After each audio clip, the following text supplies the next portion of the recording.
ప్రభువైన యేసుక్రీస్తు నామములో మీ అందరికి శుభాభివందనాలు, దైవాశీస్సులు. సంతోషంగా ఉన్నారా?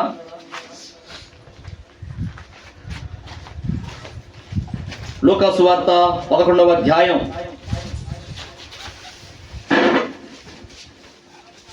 లూకా సువార్త 11వ అధ్యాయం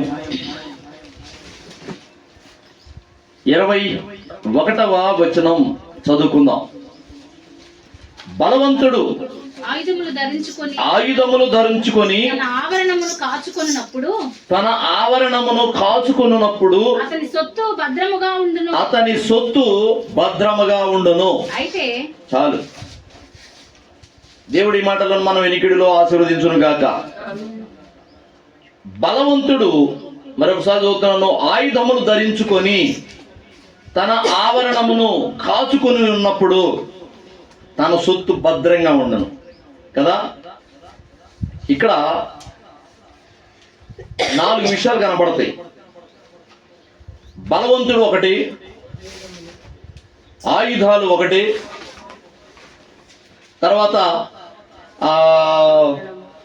ఆవరణము ఒకటి, అందులో ఉన్న సొత్తు అంటే తన సొమ్ము, తన ఆస్తి, తనకున్నదేదో అది భద్రంగా ఉంటుంది. దీనికి పూర్తిగా వ్యతిరేకంగా చెప్పుకుంటే బలహీనుడైన వాడు ఏ ఆయుధాలు ధరించుకోలేక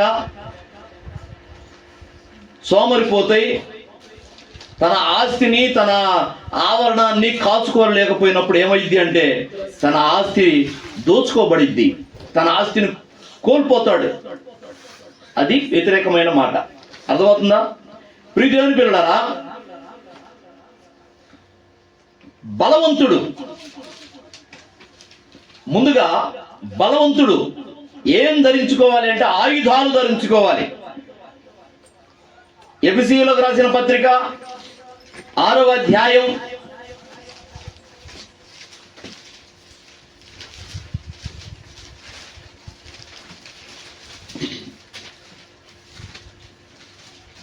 10వ వచనం నుంచి చూస్తే, తుదకు ప్రభు యొక్క మహాశక్తిని బట్టి ఆయన యందు బలవంతులై ఉండుడి, మీరు అపవాది తంత్రములను ఎదిరించుటకు శక్తిమంతులైనట్లు దేవుడిచ్చు సర్వాంగ కవచమును ధరించుకొనుడి. ఏలయనగా మనము పోరాడున్నది శరీరులతో కాదు గాని ప్రధానులతోనూ అధికారులతోనూ శరీరులతో కాదు అన్నాడు. మరి శరీరం కలిగిన వాళ్ళతోటి కాదు అంటే మరి ఎవరితోటి అంటే శరీరం లేని వాళ్ళతోటి మనం పోరాటం చేస్తున్నాం, అనగా ఆత్మలతోటి. అంటే చూడండి ఏమని, ఆ ఆత్మలు ఎవరెవరు అంటే ఆత్మల్లో ఉన్న ప్రధానులు, ఆ ఆత్మల్లో ఉన్న అధికారులు, ప్రస్తుత అంధకార సంబంధులకు లోకనాథులతోనూ ఆకాశ మండల మందున్న దురాత్మల సమూహముతోనూ మనం పోరాటం చేస్తున్నాం. వీళ్ళెవరు కూడా మనకి కనబడరు, శరీరాలు లేవు వాళ్ళకి. ఆకాశ మండలంలో ఉన్న దురాత్మలు మరియు అంధకార సంబంధులకు లోకనాథులు కొంతమంది ఉన్నారు సాతాను కింద. అలాగనే ఆకాశ మండలమందున దురాత్మల సమూహము మరియు ప్రధానులు, అధికారులు ఉన్నారు. వీళ్ళెవరు కూడా శరీరాలు లేవు. ఈ లోక సంబంధమైన అధికారులు, ప్రధానులు కాదు, శరీరాలు లేని వాళ్ళు వీళ్ళు. వీళ్ళతోటి మనం పోరాటం చేస్తున్నాం అంటే వాళ్ళు మనకి కనబడరు, మనం మాత్రం వాళ్ళకి కనబడతాం. మీకు ఇంతకుముందు కూడా చెప్పాను, నేను ఇంతకుముందు కూడా చిన్న హింట్ ఇచ్చాను. ఎట్లాగూ పిల్లవాడు ఒకడున్నాడు, గట్టిగా 10, 12, 13 సంవత్సరాల బాలుడు ఉన్నాడు, గట్టిగా బలవంతుడు, కుస్తీ పట్లు పెట్టేవాడు ఇంకొకడు బలవంతుడు ఉన్నాడు. వాడు 6 అడుగులు ఉంటాడు, వీడేమో 4 అడుగులు ఎత్తు, వాడేమో 6 అడుగులు ఎత్తు, కన్నర తిరిగి ఉన్నాడు, ఆయుధాలు ధరించుకొని ఉన్నాడు. చూడు, ఆయుధాలు ధరించుకొని ఉన్నాడు వాడు, బలవంతుడు, కన్నలు తిరిగి ఉన్నాడు, 6 అడుగులు ఎత్తున్నాడు. ఈ పిల్లవాడిని ఊరికి ఇలాగ ఒక చేత్తో పట్టుకొని ఇసిరేయగలడు. ఒక విధంగా చెప్పాలంటే దావీదు గొలియాతు ఎలా ఉన్నారో అలా ఉన్నారు. అర్థమైందా? అయితే ఇలాంటి స్థితిలో ఈ పిల్లవాడితోటి యుద్ధం చేయాల్సి వస్తుంది. ఈ పిల్లవాడు గట్టిగా 4 అడుగులు ఎత్తుంటాడు, బక్క చిక్కిగా ఉన్నాడు, బాలుడు, ఏ అనుభవం లేదు. గొలియాతుని బట్టి చెప్తాడు, అతడు యుద్ధ విద్యల్లో ఆరితేరిన వాడు. అతని ఈట పొడవు 20 అడుగులట. ఈ స్తంభం నుంచి ఆ స్తంభం దాకా ఉంటుంది. అతని ఈట, చేతిలో ఉండే ఈట, దాన్ని ఏమంటారు, బడిస కదా, అది 20 అడుగుల పొడవట. 20 అడుగుల పొడవు అయితే ఒక సైనికుడు మొయ్యలేడు, అది వాడే మొయ్యాలి. అంత పొడవుగా ఉంటుంది, అంత బలంగా ఉంటుంది, బరువుగా ఉంటుంది. ఎందుకంటే వాడి హైట్కు తగ్గట్టుగా ఆ బాడిసి కూడా అలా చేసుకున్నాడు. ప్రియమైన పిల్లరా, యుద్ధ విద్యల్లో ఆరితేరిన వాడు చిన్ననాటి నుండి. దావీదు యుద్ధం ఎప్పుడైనా పోయాడా? గొర్రెలు కాసే అనుభవం కదా. ప్రియమైన పిల్లరా, ఇలాగున ఒక బాలుడైన వాడు ఒక పెద్దవాడైన వాడితోటి యుద్ధానికి వెళుతున్నాడు. దానికి తోడు ఈ పిల్లవాడికి కళ్ళకి గంతలు కట్టారు. ఇప్పుడు వాడేమో పెద్దోడు, 6 అడుగులు ఉన్నాడు, ఆ బలవంతుడు, ఆయుధాలు ఉన్నాయి. వీడికేమో ఆయుధాలు లేవు, బలము లేదు. పిల్లోడు వాళ్ళు సగమే ఉన్నాడు, అయినా వీడికేమో కళ్ళకి గంతలు కట్టి ఉన్నాయి. ఇప్పుడు ఎలా ఉంటుంది యుద్ధం? అసలు యుద్ధం అది న్యాయమేనా? ఏమాత్రం గంతలు కట్టకపోయినా కూడా న్యాయం కాదు అది. ఎందుకంటే ఎప్పుడైనా ఒక ఆటకైనా ఒక పోరుకైనా సమఉజ్జి కావాలంటారు కదా. మరి ఈ బాలుడు ఆ పెద్దవాడి మీద 6 అడుగులు కండం తిరిగి ఉన్నవాడి మీద, కుస్తీ పోటీలు బట్టి పోయేవాడి మీద, యుద్ధ విద్యలు నేర్చుకుని ఉండేవాడు, ఆయుధాలు బట్టి ఉండేవాడి మీద గెలవటం సాధ్యమేనా? అందులో వీడికేమో కళ్ళకి గంతలు కట్టి వాడేమో చూస్తుంటాడు. ఈ అంధకార శక్తులు, దురాత్మలు, ప్రధానులు, అధికారులు వీళ్ళందరూ మనకి కనపడరు, వాళ్ళకేమో మనం కనపడతాం. వాళ్ళు ఏదైనా చేయగలరు మనల్ని, మనమేమో వాడు ఎక్కడున్నాడో మనకు తెలియదు. కానీ విశ్వాసంతో వాడు ఇక్కడ ఉన్నాడు, వాడు ఇది చేస్తాడు, ఇదిగో నా ప్రభు ఇది చెప్పాడు, వాడి క్రియలు ఇట్లా ఉంటాయి, వాడి ఆటలు ఇలా కొనసాగుతుంటాయి, వాడి మాయలు ఇలా ఉంటాయి అని ప్రభు మనకు చెప్పాడు. కాబట్టి ఆ మాటలు యందు విశ్వాసం ఉంచి వాడితోటి యుద్ధానికి, అందులో కళ్ళకి గంతలు కొట్టుకొని, మరి కళ్ళకి గంతలు అంటే ఎదుటివాడికి మనం కనపడతాం కానీ మనకేమో వాళ్ళు కనపడరు. ఇదేనా? సరిపోయిద్దా లేదా? ఇట్లాంటి స్థితిలో మనం యుద్ధానికి పోతుంటే దేవుడు అంటాడు, రే చిన్నడా, ఏం పర్లేదు పో, నేనున్నా నీ పక్షంగా. వాడికి నడువులంత ఎత్తే నువ్వు ఉన్నావు కదా, నువ్వు వాడికి నడువులు ఎత్తున వచ్చావు. నువ్వు 4 అడుగులు ఉండవు, వాడు 6 అడుగులు ఉన్నాడు కదా. వాడిని చూసి నువ్వు భయపడుతున్నావా? ఏం కాదు, నేనుండా. కానీ నీకు వాడు పెద్ద కత్తి ఉంది వాడి దగ్గర, నీ కాడ చిన్న కత్తి ఉంది, అయినా నువ్వు కళ్ళ గంతలు కట్టుకొని మరి యుద్ధం చేస్తున్నావు. వాడేం కళ్ళు తెరిచి మరి నీతోటి యుద్ధం చేస్తున్నాడు. కానీ ఒకటి గుర్తుపెట్టుకో, నేను చెప్తుంటా అన్ని. ఇదిగో వాడు కత్తి తీశాడు, ఇదిగో కత్తి ఇలా అంటున్నాడు, ఇదిగో బాడిసి తీశాడు, ఇదిగో ఇలా పొడవబోతున్నాడు అని నేను నీకు చెప్తుంటాను. నువ్వు నా మాట చొప్పున నువ్వు చేస్తూ ఉండు, నీకు వాడిని నిశ్చయంగా నీకు అప్పచెప్తా. హల్లెలూయా, నిశ్చయంగా అప్పచెప్తా అంటాడు. చూడండి, కనానుకు పోతే ఇశ్రాయేలీయులు 40 సంవత్సరాలు ప్రయాణం చేసి అమాలేకీయులతోటి, అనాకీయులతోటి, మోయాబీయులతోటి, అమోరీయులతోటి, పెరిజ్జీయులు, హవ్వీయులు, రకరకాల జాతుల వారితోటి యుద్ధం చేసి ఏదో సచ్చి చెడి ఏదో కనానికి పోదామని దాని దగ్గరకు వస్తే ఆ నది అవతల ఆ కనాను చూస్తే పోయి చూసిరండి అయ్యా అన్నాడు మోషే. పోయి వస్తే అక్కడేమో 70 అడుగులు ఎత్తున మనుషులు ఉన్నారు. 70 అడుగులు ఎత్తున మనుషులు. ఇదిగో ఈ తాళం ఎంత ఉంది? ఒక గుత్తేనండి, ఇది మొత్తం కాదు. ఇదిగో సరే, ఈ గుత్తి అనుకో, ఇది మనిషి అనుకో. ఎంత ఉంది? ఇది 3 అంగుళాలు హైట్ ఉంది. నా కాలు కింద వేస్తే ఎట్లా ఉంటుంది? అది సరిపోద్దా? నా కాలు, నా పాదం సరిపోద్ది, దాన్ని తొక్కొచ్చు. అట్లా ఉంది.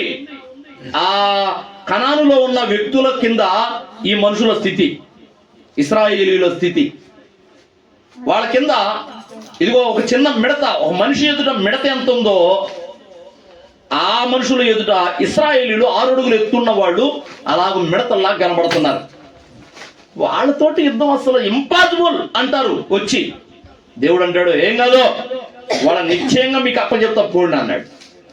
ఎట్లాగో ప్రభువా, వాళ్ళు కాలేసి తొక్కుతారు మమ్మల్ని, అసలు కాలు కింద మిడతను తొక్కినట్టు తొక్కేస్తారు. వాళ్ళకి కనీసం మేము ఆ మోకాలు ఎత్తు కూడా లేవు. వాళ్ళకి గిలకలు ఎత్తు కంటే కొద్దిగా ఉన్నాం మేము, అంతే.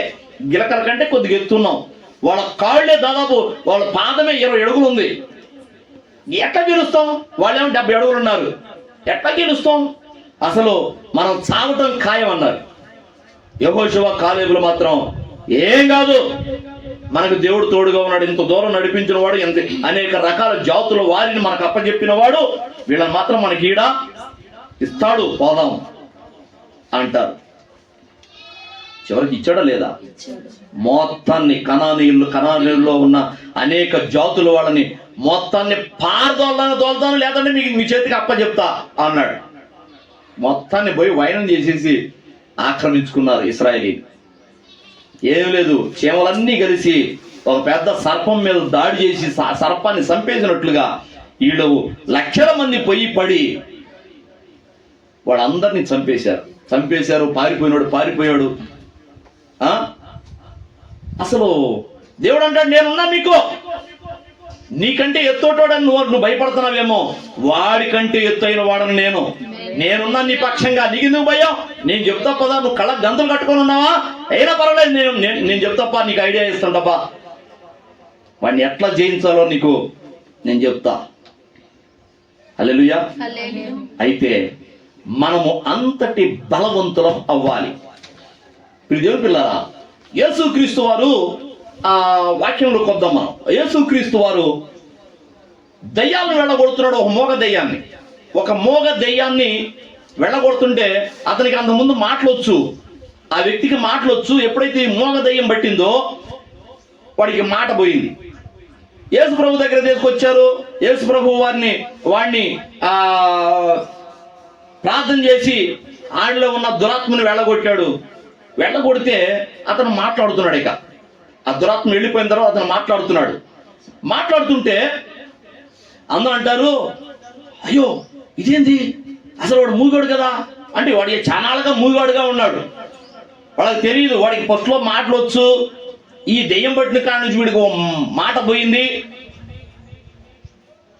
అని వాళ్ళకి తెలుసో తెలియదు. కానీ ఎప్పుడైతే యేసు ప్రభు వారు వాడిని స్వస్థపరిచాడో, దయ్యాన్ని వెళ్ళగొట్టాడు, మాట్లాడటం మొదలు పెడితే అందరికి ఆశ్చర్యం వేస్తుంది. వీడు మాట్లాడుతున్నాడే అనుకుంటున్నారు. కొంతమంది అనుకుంటున్నారు ఇతనికి దయ్యాలు లోపడుతున్నాయి. ఇతను బయల్జెబూలు అంటే దయ్యముల అధిపతి అని, బయల్జెబూలు అనగా దయ్యముల అధిపతి అని చెప్పుకుంటున్నారు. ఇతనికి దయ్యాలు లోపడుతున్నాయి అంటే ఇతనికి దయ్యాల మీద అధికారి అంటున్నారు అని లోపల అనుకుంటున్నారు. అనుకొని యేసు ప్రభు, ఇదిగో మా కొరకు ఏదైనా ఒక సూచక్రియ చూపిస్తావా, నువ్వు ప్రవక్తవైతే అన్నారు. వాళ్ళ యొక్క మనసు నెరిగి ప్రభు అంటాడు, నేను దయ్యములను వెళ్ళగొడుతున్నాను అంటే, దయ్యాలు నాకు లోపడుతున్నాయి అంటే, నేను వాటి మీద అధికారిని, వాటన్నిటిని నేను కంట్రోల్ చేస్తున్నాను, నేనే వాటిని మీకు పంపిస్తున్నాను, నేనే వాటిని వెళ్ళగొడుతున్నాను అని అనుకుంటున్నారు. కాదు, ఏ దయ్యాలైనా, ఏ దురాత్మల నాయకుడైనా తాను తన రాజ్యం విస్తరించాలని కోరుకుంటాడు, కానీ తన రాజ్యాన్ని తానే కూల్చుకోడు కదా. ఒకవేళ దయ్యాల అధిపతినే అయితే నా రాజ్యాన్ని, నా దూతలను నేనే వీళ్ళని ఎదురుపెట్టి పోడే అని నేను ఎట్లా గద్దిస్తాను అని ఆ మాట చెప్తూ రండి. లూకా సువార్త 11వ అధ్యాయము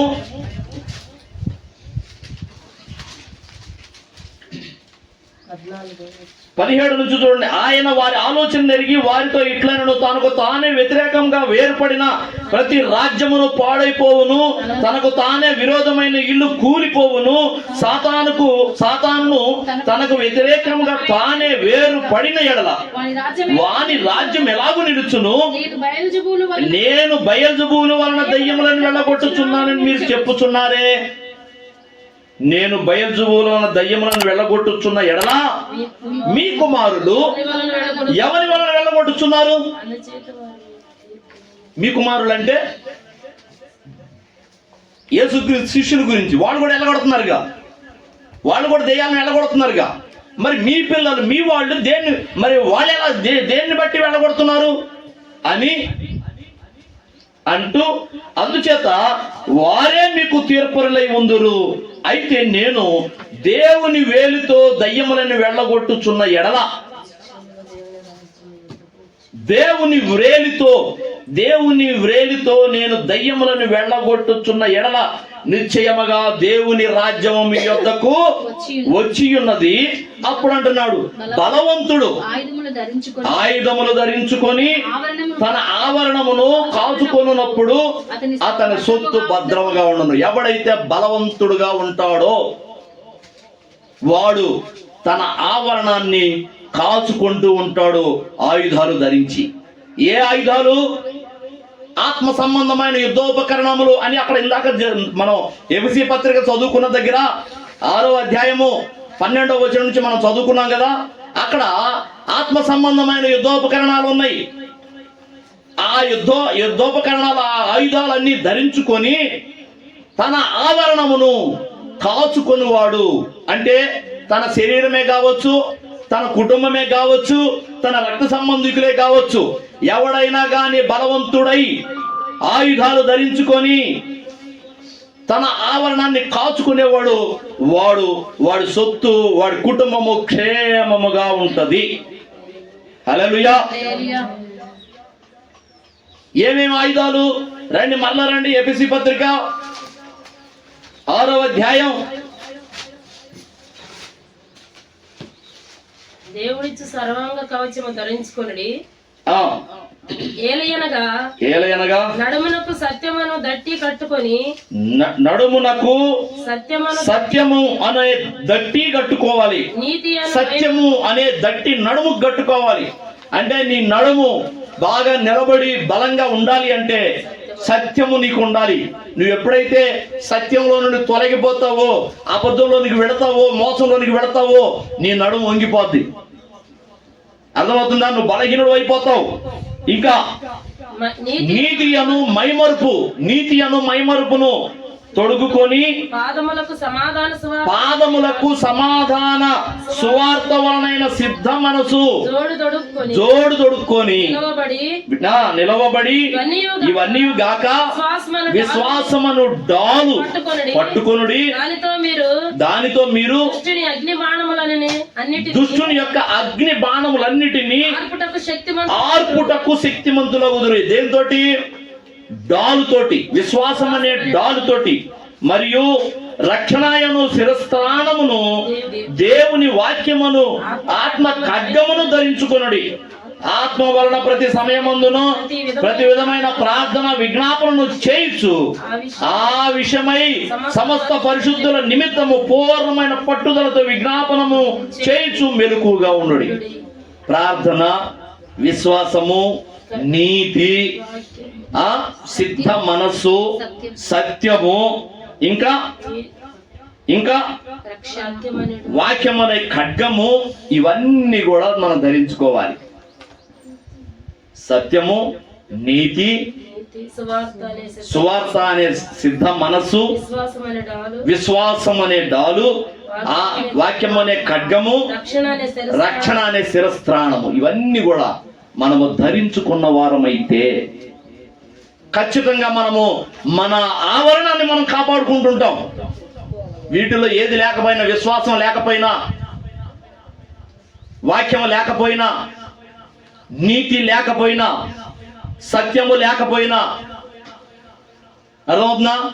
సిద్ధ మనస్సు లేకపోయినా. సిద్ధ మనసు అంటే ఆయన ఎప్పుడన్నా రాని, నేను రెడీ. ఒకవేళ నువ్వు బలహీన స్థితిలో ఉంటే ఆయన వస్తే, నువ్వు బలహీన స్థితిలో ఉంటే ఆయన వస్తే నువ్వు రెడీ ఉండటేనా? కాదు కదా. నువ్వు రెడీగా ఉండాలి. ఆయన ఎప్పుడన్నా రాని, నువ్వు నిద్రపోయేటప్పుడు రాని, మెలుగుకున్నప్పుడు రాని, ఎప్పుడన్నా రాని, ప్రభువా నిన్ను ఎదుర్కోవడానికి నేను రెడీ, ఐఎమ్ ఆల్వేస్ రెడీ అని ఎప్పటికప్పుడు నిన్ను నువ్వు సిద్ధపరచుకోవాలి.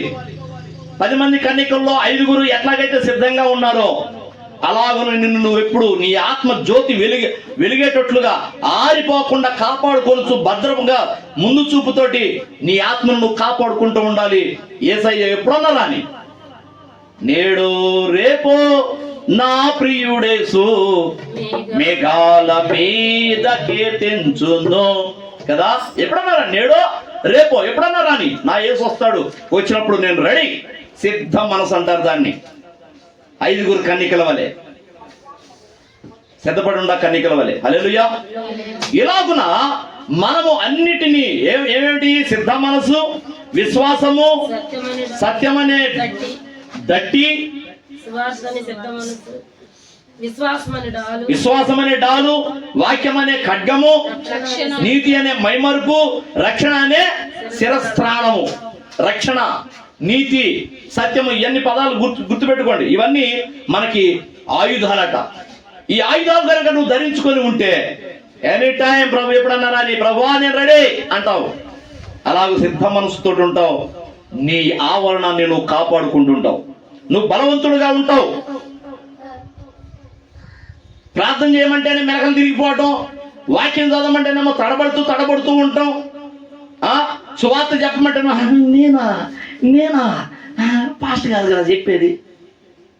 ప్రార్థన చేయమంటే ఎవరికన్నా బాగలేని కాడ ప్రార్థన చేయమంటే తడబాటు చేయటం, నేనేంది ప్రార్థన చేసి పాస్టర్ గారు కదా మనం ఎట్లా చెప్తాం? అట్లా కాదు. ఎవరికైనా రోగి దగ్గరికి వెళ్ళి మీరే ప్రార్థన చేయాల్సిన ఆ పరిస్థితి దేవుడు మీకు కల్పించాడు. వెళ్ళారు, ప్రార్థన చేయాలా, విశ్వాసంతో చేయాలా. అమ్మో నా ప్రార్థన కూడా దేవుడు వింటాడా అని అల్ప విశ్వాసంతో కాదు. ఏందిరా ఏంటది?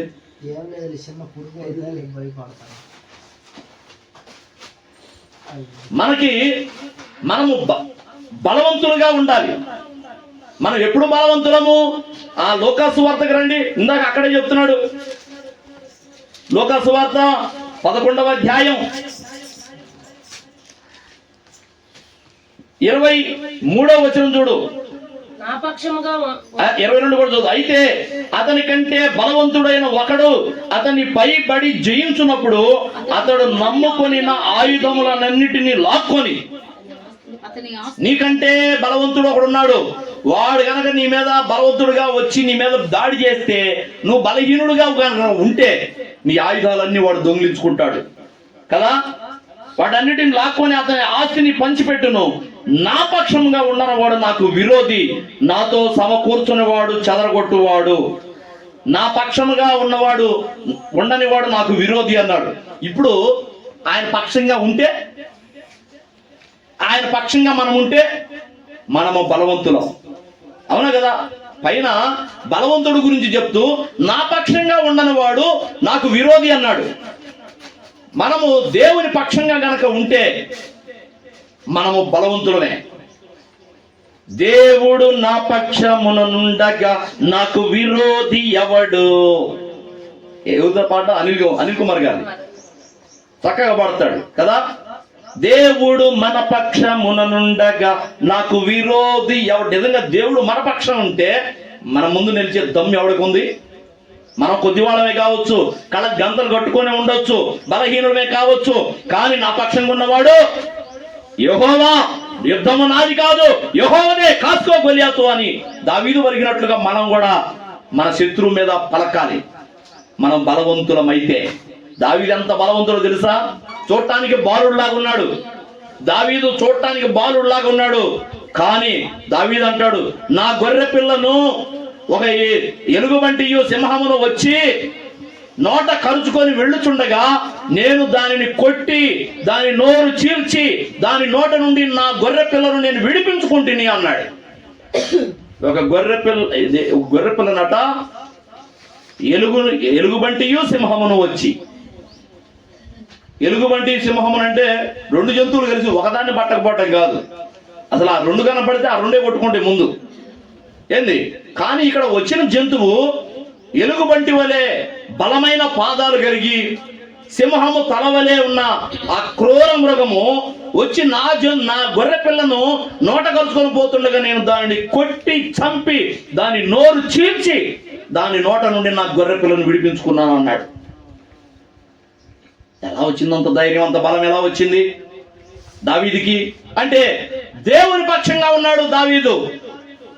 యెహోవా నా కాపరి, నాకు లేమి లేదు.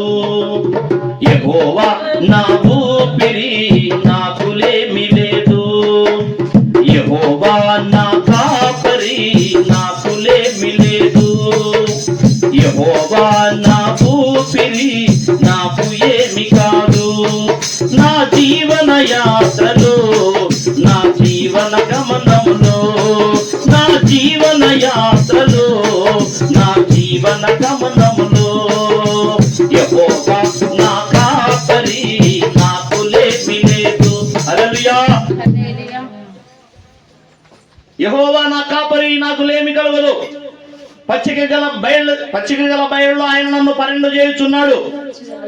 శాంతికరమైన జలంలో యొద్ద నన్ను నడిపించుచున్నాడు కదా. ఎంత భరోసాగా చెప్తాడో దావీదు. ఎందుకు అంత ఆనందం ఏంటి, అంత గ్యారంటీ ఏంటి అంటే యెహోవా నా పక్షమున ఉన్నాడు, దేవుడు నా పక్షమున ఉన్నాడు. నేను ఎక్కడ పోతే అక్కడ దేవుడు నా వెంట వస్తుంటాడు. హల్లెలూయా.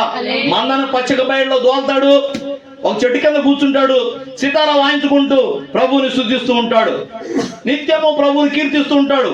బోల్డ్ కీర్తన రాశాడు తన చిన్నతనంలో పాడుకున్నాయన్ని పాటలన్నీ రాసేశాడు కీర్తనలో దావీదు. హల్లెలూయా. ప్రియమైన పిల్లరా, దేవుడు మన పక్షమున కనుకుంటే మనకంటే బలవంతుడు ఎవడు? ఇంకా మన కళ్ళకు గంతలే ఉండొచ్చు, మనకు బలహీనులుగానే ఉండొచ్చు, మనం పిల్లల్లాగానే ఉండొచ్చు, మనకంటే మన ఎదురున్నవాడు బలవంతుడు కావచ్చు, వాడు కళ్ళు తెరిచి మనల్ని చూస్తుండొచ్చు, వాడు మనకంటే చూడటానికి గొప్పవాడిగా ఓ ఆచాను బావుడిలాగా ఉండొచ్చు. కానీ మన పక్షాన ఉన్నవాడు వానికంటే బలవంతుడు. అది ఎప్పుడు మర్చిపోకూడదు. దేవుని శక్తికి ఎదురు ఉండదు. దేవునికి, యెహోవాకి, యేసు క్రీస్తుకి నిలబడే దమ్ము, ధైర్యం ఏ శక్తికి లేదు. హల్లెలూయా. మనము ఆయన పక్షంగా ఉండాలి, లేదా ఆయన మన పక్షంగా ఉండాలి. అవునా? ఏం చెబుతున్నాడు ఇక్కడ? నా పక్షమున ఉండని వాడు నాకు విరోధి. మనం గనక ఆయన పక్షం గనక ఉంటే మనమే బలవంతులం. ఎప్పుడు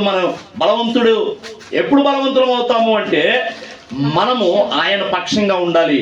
నేను యెహోవా వాడను, నేను యేసు క్రీస్తు బిడ్డను. నీ ఇంటికి కూడా యేసు క్రీస్తే ఈ గృహములకు అధిపతి. నేను నా ఇంటి వారిని యెహోవాను సేవించదము. ఇది ఎప్పుడైతే నీ హృదయం నిండా ఉంటుందో ఈ మాటలు, నిన్ను కొట్టేవాడు ఉన్నాడు. సాతానుడు నిన్ను చూస్తే భయం. నువ్వు ఎప్పుడైతే ప్రార్థన చేయడానికి భయపడుతుంటావో, నిద్ర మేల్కొని ఉండడానికి భయపడుతుంటావో, వాక్యం చదవమంటాడని భయపడుతుంటావో, ప్రార్థన చేయమంటాడని భయపడుతుంటావో, ఏదైనా ఒక సందర్భం వస్తే దేవుని గురించి ఆయన చేసిన అద్భుత కార్యాల గురించి, మేలుల గురించి చెప్పమని అవకాశం నీకు వస్తే, చెప్పే అవకాశం నీకు వస్తే, ఆ సమయంలో నువ్వు ఎప్పుడైతే నేను కాదు అనుకుంటూ పక్కకు దొరుకుతావో నువ్వు ఆటోమేటిక్ గా బలహీనుడవి. నువ్వు గుర్తుపట్టాలి. కానీ నువ్వు బలవంతుడు అయితే చేస్తా ప్రార్థన. నువ్వు బలవంతుడు అయితే నేను చదువుతా వాక్యం, నేను అందిస్తా వాక్యం. అదే నువ్వు బలవంతుడు అయితే రోగికే కాదు, దయ్యాలు పట్టిన వాడికి కూడా నేను ప్రార్థన చేస్తా.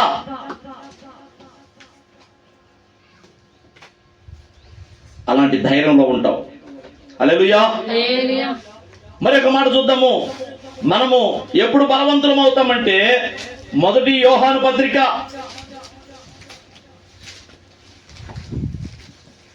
2వ పత్రిక 2వ అధ్యాయము 14వ వచనం చూడండి. చిన్న పిల్లలారా మీరు తండ్రిని ఎరిగి ఉన్నారు గనక మీకు వ్రాయుచున్నాను. తండ్రులారా, మీరు ఆది నుండి ఉన్నవారిని ఎరిగి ఉన్నారు గనుక మీకు వ్రాయుచున్నాను. యవనస్తులారా, మీరు బలవంతులు, దేవుని వాక్యము మీ యందు నిలుచుచున్నది. మీరు దుష్టుని జయించి ఉన్నారు గనక మీకు వ్రాయుచున్నాను. ఎవరు ఎడా మీరు బలవంతులని ఎవరి గురించి అన్నాడు? యవనస్తుల గురించి. యవనస్తుల గురించి మీరు బలవంతులు అని చెప్తూ పేరుకి యవనస్తులైన వాళ్ళు కాదు ఇక్కడ. మీరు ఇంకోటి గుర్తుపట్టాలి. యవనస్తులారా, మీరు బలవంతులు అని చెప్పి దేవుని వాక్యము మీ యందు నిలుచుచున్నది కాబట్టి మీరు బలవంతులు. దేవుని వాక్యము ఎవడిలో ఉంటుందో వాడు బలవంతుడు. హల్లెలూయా. దేవుని వాక్యం ఎవడిలో నిలిచి ఉంటుందో వాడు బలవంతుడు. సాతానుడు రకరకాలుగా మోసం చేస్తాడు. యేసయ్య కాడకు వచ్చాడు. 40 రోజులు యేసుక్రీస్తు బాప్తిసం పొందిన తర్వాత 40 రోజులు ఉపవాసం ఉండి సాతాను చేత శోధింపబడటానికి అరణ్యానికి వెళ్ళాడా? ఎప్పుడు? మనోళ్ళు 40 రోజులు ఈస్టర్ పండగకి ముందు ఉంటారు. 40 రోజులు ఉపవాసాలు. కానీ యేసుక్రీస్తు ఎప్పుడున్నాడంటే సిలువ వేయడానికి ముందు కాదు, బాప్తిజం పొందిన వెంటనే సాతాను చేత శోధింపబడటానికే వెళ్ళాడట అరణ్యానికి. రారా తెలుసుకున్నావు, రా, నేను బాప్తిజం పొందాను, ఇప్పుడు రా తెలుసుకున్నావు రా అని సాతాను గాని పిలుచుకొని పోయాడు. ఎక్కడికి? అరణ్యానికి. 40 రోజులు ఉపవాసం ఉన్నాడు, ప్రార్థన చేస్తున్నాడు. సాతానుడు అంటాడు, ప్రభు యేసు, నీకు ఆకలి అవుతుంది కదా, ఈ రాళ్లను రొట్టెలు చేసుకొని తినొచ్చుగా అంటే మాకు తెలియదు. మాకు తెలియక ఇప్పుడు దాకా మేము 40 రోజులు ఉపవాసం ఉన్నాం, మాకు తెలియదులే. పాపం మనుషుడు రొట్టె వలన బ్రతకడు, దేవుని నోట నుండి వచ్చు మాట వలన బ్రతుకుతాడు అని లేఖనం ఉన్నది కదా, నోరు మొయ్ అన్నాడు. అంటే ఆ మాట ప్రభువుకు తెలియకపోతే, మనుషుడు రొట్టె వలన బ్రతకడు గాని దేవుని నోట నుండి వచ్చు మాట వలన, జీవము కలిగిన నోటు మాట వలన మనుషుడు బ్రతుకుతాడు అనే మాట యేసు ప్రభువులో లేదనుకో, యేసు ప్రభు ఏం సమాధానం చెప్తాడు? అవును నిజమే, ఆకలేస్తుంది, నేను ఇక ఈ రాళ్ళని రొట్టెలు చేసుకొని తినాలి అని సాతాను చెప్పినట్టు చేసేవాడా లేదా? కానీ అలా చేశాడా ప్రభు? చెయ్యలా. ఎందుకంటే యేసయ్యకి తెలుసు, ఈ రొట్టెలు తిన్నంత మాత్రం నేనేం బ్రతకనరా, నా తండ్రి నోట నుండి వచ్చే మాట వల్ల నేను బ్రతుకుతాను. ఆయన మాటే నన్ను బ్రతికించింది. నీ వాక్యమే నన్ను బ్రతికించెను, బాధలలో నెమ్మదినిచ్చెను. నీ వాక్యమే నన్ను బ్రతికించెను, బాధలలో నెమ్మదినిచ్చెను. కృపాశక్తి దయాశక్తి సంపూర్ణుడా, వాక్యమై ఉన్న యేసు వందనమయ్యా. కృపాశక్తి దయాశక్తి సంపూర్ణుడా, వాక్యమై ఉన్న యేసు వందనమయ్యా. నీ వాక్యమే నన్ను బ్రతికించెను, బాధలలో నెమ్మదినిచ్చెను. హల్లెలూయా. ఆయన వాక్యమే మనల్ని బ్రతికించింది. దేవుని నోట నుండి వచ్చు మాట అది. ఆ మాట వలన బ్రతుకుతాం. ఎవరైనా కానీ యేసుక్రీస్తు యొక్క మాటను, దేవుని మాటను మనము మన హృదయంలో తీసుకున్నప్పుడు వాడు చనిపోడు. ఒకవేళ చనిపోయిన అంత్యదినమున నేను వాడిని లేపుదును అన్నాడా ప్రభు? అన్నాడా? ఆ మాటను నువ్వు గనక హృదయంలో చేర్చుకుంటే, ఒకవేళ నువ్వు భౌతికంగా ఇక్కడ చనిపోవచ్చేమో, ఒకనాటికి ప్రతి మనిషికి మరణం వస్తుంది, నువ్వు చనిపోవచ్చేమో, కానీ మళ్ళా నువ్వు బతుకుతావు. యేసుక్రీస్తు నిన్ను లేపుతాడు ఆయన రెండవ రాకడలో. ఎందుకు? ఆయన మాటను మనం తీసుకున్నాం కాబట్టి, ఆయన మాట వలన బ్రతుకుతాం కాబట్టి. రొట్టెలు తిని బతికేవాడు వాడు చస్తాడు. వాడిలో దేవుని మాట లేదు కాబట్టి వాడు మళ్ళీ లేవడం. హల్లెలూయా. ప్రియమిత్రులారా, మనము దేవుని వాక్యమునందు నిలిచి ఉంటే మనం బలవంతులం అవుతాం. యేసుక్రీస్తుకి రెండవ ప్రశ్న వేశాడు. యేసు, ఇదిగో నువ్వు ఈ దేవాలయం శిఖరం ఎక్కి కిందకు దూకు, దేవదూతలు నీ పాదములకు రాయి తగలకుండా పట్టుకుందురు అని లేఖనం ఉందగా, కాబట్టి నువ్వు దూకు అన్నాడు. పాదములకు రాయి తగలకుండా పట్టుకొందురు అని దావీదుకి రాసిన కీర్తనలో ఉంది. ఆ మాటని సాతానుగాడు ఎత్తిపట్టి, ఇదిగో నువ్వు ఆకాశం ఆ దేవాలయం శిఖరం నుండి నువ్వు కిందకు దూకితే దేవదూతలు పట్టుకుంటారుగా, దూకు చూడు అన్నాడు. ఇప్పుడు పట్టుకుంటారు. ఎప్పుడు పట్టుకుంటారు? నా కాలు జారినప్పుడు, నా పాదములకు రాయి దగ్గర కూడా దేవదూతలు పట్టుకుందరు. నేను ఆపద కాలంలో ఉన్నప్పుడు కావాలని ఆపదలు కొని తెచ్చుకుంటే కాదు. వాడు చెప్పాడని యేసయ్య ఒకవేళ దేవాలయం మీద నుంచి దూకాడు అనుకో, సాతాను గారు చెప్పాడని ఖచ్చితంగా దేవదూతలు పట్టుకోరు. ఎందుకో తెలుసా? తండ్రి అంటాడు, వాడు చెప్తే నువ్వు చేసేది ఏందిరా నా కుమారుడా? వాడు చెప్తే, సాతాను గారు చెప్తే నువ్వు దూకుతావా? నువ్వేదైనా నీకేదైనా ఆపద వస్తే నీ కాలు జారి ప్రమాదవశాత్తు నువ్వు పడుతున్నప్పుడు నా దూతలు నేను పట్టుకుంటారు. అది కదా మాట అర్థం, అది కదా. ప్రభువా ఇదిగో నేను ఇక్కడ నుంచి దూకుతున్నాను కానీ నన్ను పట్టుకోవా అంటే ఎందుకు దూకుతున్నావు నువ్వు? ఎందుకు దూకుతున్నావు? ఎందుకు పట్టుకోవాలి అంటే నువ్వు పట్టుకుంటావో లేదా టెస్టింగ్. దాన్ని ఏమంటారు అప్పుడు? ప్రభువుని శోధిస్తున్నట్టు అంటారు కదా. మూడోసారి ఏమన్నాడంటే, పర్వత శిఖరం ఎక్కించి ఈ లోకమంతా చూపించి, లోకంలో ఉన్న వైభవాన్ని చూపించి, అందాలను చూపించి, ఈ లోకంలో ఉన్న వెండి బంగారాలను చూపించి, ఆస్తులను చూపించి, ఇదిగో ఇవన్నీ నీకు ఇస్తాను, నువ్వు నాకు మొక్కు, నువ్వు ఒకటి చేయాల్సింది ఒక్కటే, నాకు మొక్కు అన్నాడు సాతానుడు. ఇదిగో ఈ లోకమంతా నీకు ఇస్తా. ఎందుకంటున్నాడు ఆ మాట అంటే, వాడే ఈ లోకానికి అధికారి. ఆదాము దగ్గర నుంచి లాక్కున్నాడు మోసం చేసి కదా. పిల్లోడికి బిస్కెట్ ఇచ్చి బంగారు బొంగరం లాక్కున్నట్లుగా ఆదాముకి మాయమాటలు చెప్పి, ఆదాముకి మాయమాటలు చెప్పి మోసగించి ఆదాము చేతిలో ఉన్న అధికారాన్ని, భూమి మీద అధికారాన్ని వాడు లాగేసుకున్నాడు. అప్పుడు వాడు ఈ లోకాధికారి అయ్యాడు. అందుకని అంటున్నాడు, ఇదిగో ఈ లోకంలో ఉన్న వైభవం అంతా చూడు, ఇదంతా నీకు ఇస్తాను, నువ్వు చేయాల్సింది ఒక్కటే, నువ్వు నాకు మొక్కు అన్నాడు. నీ దేవుడైన యెహోవాకు తప్ప మరి ఎవరికి మొక్కకూడదని లేఖనం ఉన్నది కదా, నోరు మూసుకొని పోయిక అన్నాడు. అంటే వాడు లేఖనంతో మాట్లాడుతున్నాడు, ప్రభువు కూడా లేఖనమే మాట్లాడుతున్నాడు. అంటే ఏముంది ఇక్కడ? హృదయం నిండా లేఖనం ఉంది, వాక్యం ఉంది. ఎవని హృదయంలో వాక్యం ఉంటుందో, వాక్యము ఎవనిలో నిలిచి ఉంటుందో వాడు బలవంతుడు. వాడు సాతానుడికి పడడు. సాతానుడు వాడిని మోసగించలేడు. వాక్యము లేనప్పుడే, మన హృదయంలో వాక్యం లేనప్పుడే మనము సాతానుగాడి మాటలకి, వాడి మాయలకి పడిపోతాం. తర్వాత కుయ్యో మొర్రు అంటాం, నేను పొరపాటు చేశానే, నేను తప్పు చేశానే, నేను అలా చేయకుండా ఉండాల్సింది అని బాధపడుతుంటాం. సాతాను వేసే వలలో చెక్కుకోకుండా ఉండాలంటే నీలో వాక్యం ఉండాలి. వాడు పన్నే ప్రతి కుట్రకి వాక్యం ద్వారానే. ఇదిగో నువ్వు ఇప్పుడు రోగివి, ఏంది? నువ్వు ఇప్పుడు రోగివి, నువ్వు ఇక చచ్చిపోతావు, ఇక నువ్వు ఆ చర్చి పడ్డం కూడా దండగా.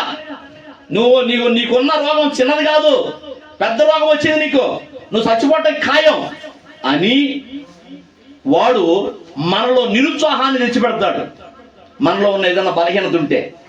కానీ మనము గనక ఒక మాటను గుర్తుంచుకొని ఉంటే, మీరు నా మాట చొప్పున, నా ఆజ్ఞల చొప్పున మీరు నడిచిన ఎడల, నా కట్టడల చొప్పున మీరు నడిచిన ఎడల మిమ్మల్ని స్వస్థపరచు యెహోవాను నేనే అనే దేవుని మాట ఉంది. ఆ మాట కనుక నీకు గుర్తుంటే, నీ హృదయంలో ఉంటే, వాడు ఇందాక చెప్పిన మాటకు నువ్వు నిరసించిపోతావా? కృంగిపోతావా? పావు నాకున్నాడు, నన్ను స్వస్థపరిచే యెహోవా నాకున్నాడు. నేను ఆయన మాట చొప్పున నేను నడుస్తున్నాను, ఆయన కట్టడి చొప్పున నేను నడుస్తున్నాను, నా దేవుడు నన్ను స్వస్థపరిచాడు, నువ్వేంద్రా ఓ అని అనొచ్చు. అంటే ఈ మాటలు అవసరాన్ని బట్టి, అక్కడున్న పరిస్థితిని బట్టి, దేవుని మాట నీ హృదయంలో ఉంటే వాడు వేసే వలలకు నువ్వు చెక్కవు. హల్లెలూయా, హల్లెలూయా, హల్లెలూయా. దేవుని వాక్యం మనలో నిలిచి ఉండాలి, అప్పుడు మనం బలవంతులం అవుతాం. మూడవదిగా సామెతల గ్రంథానికి రండి. సామెతల గ్రంథం 24వ అధ్యాయం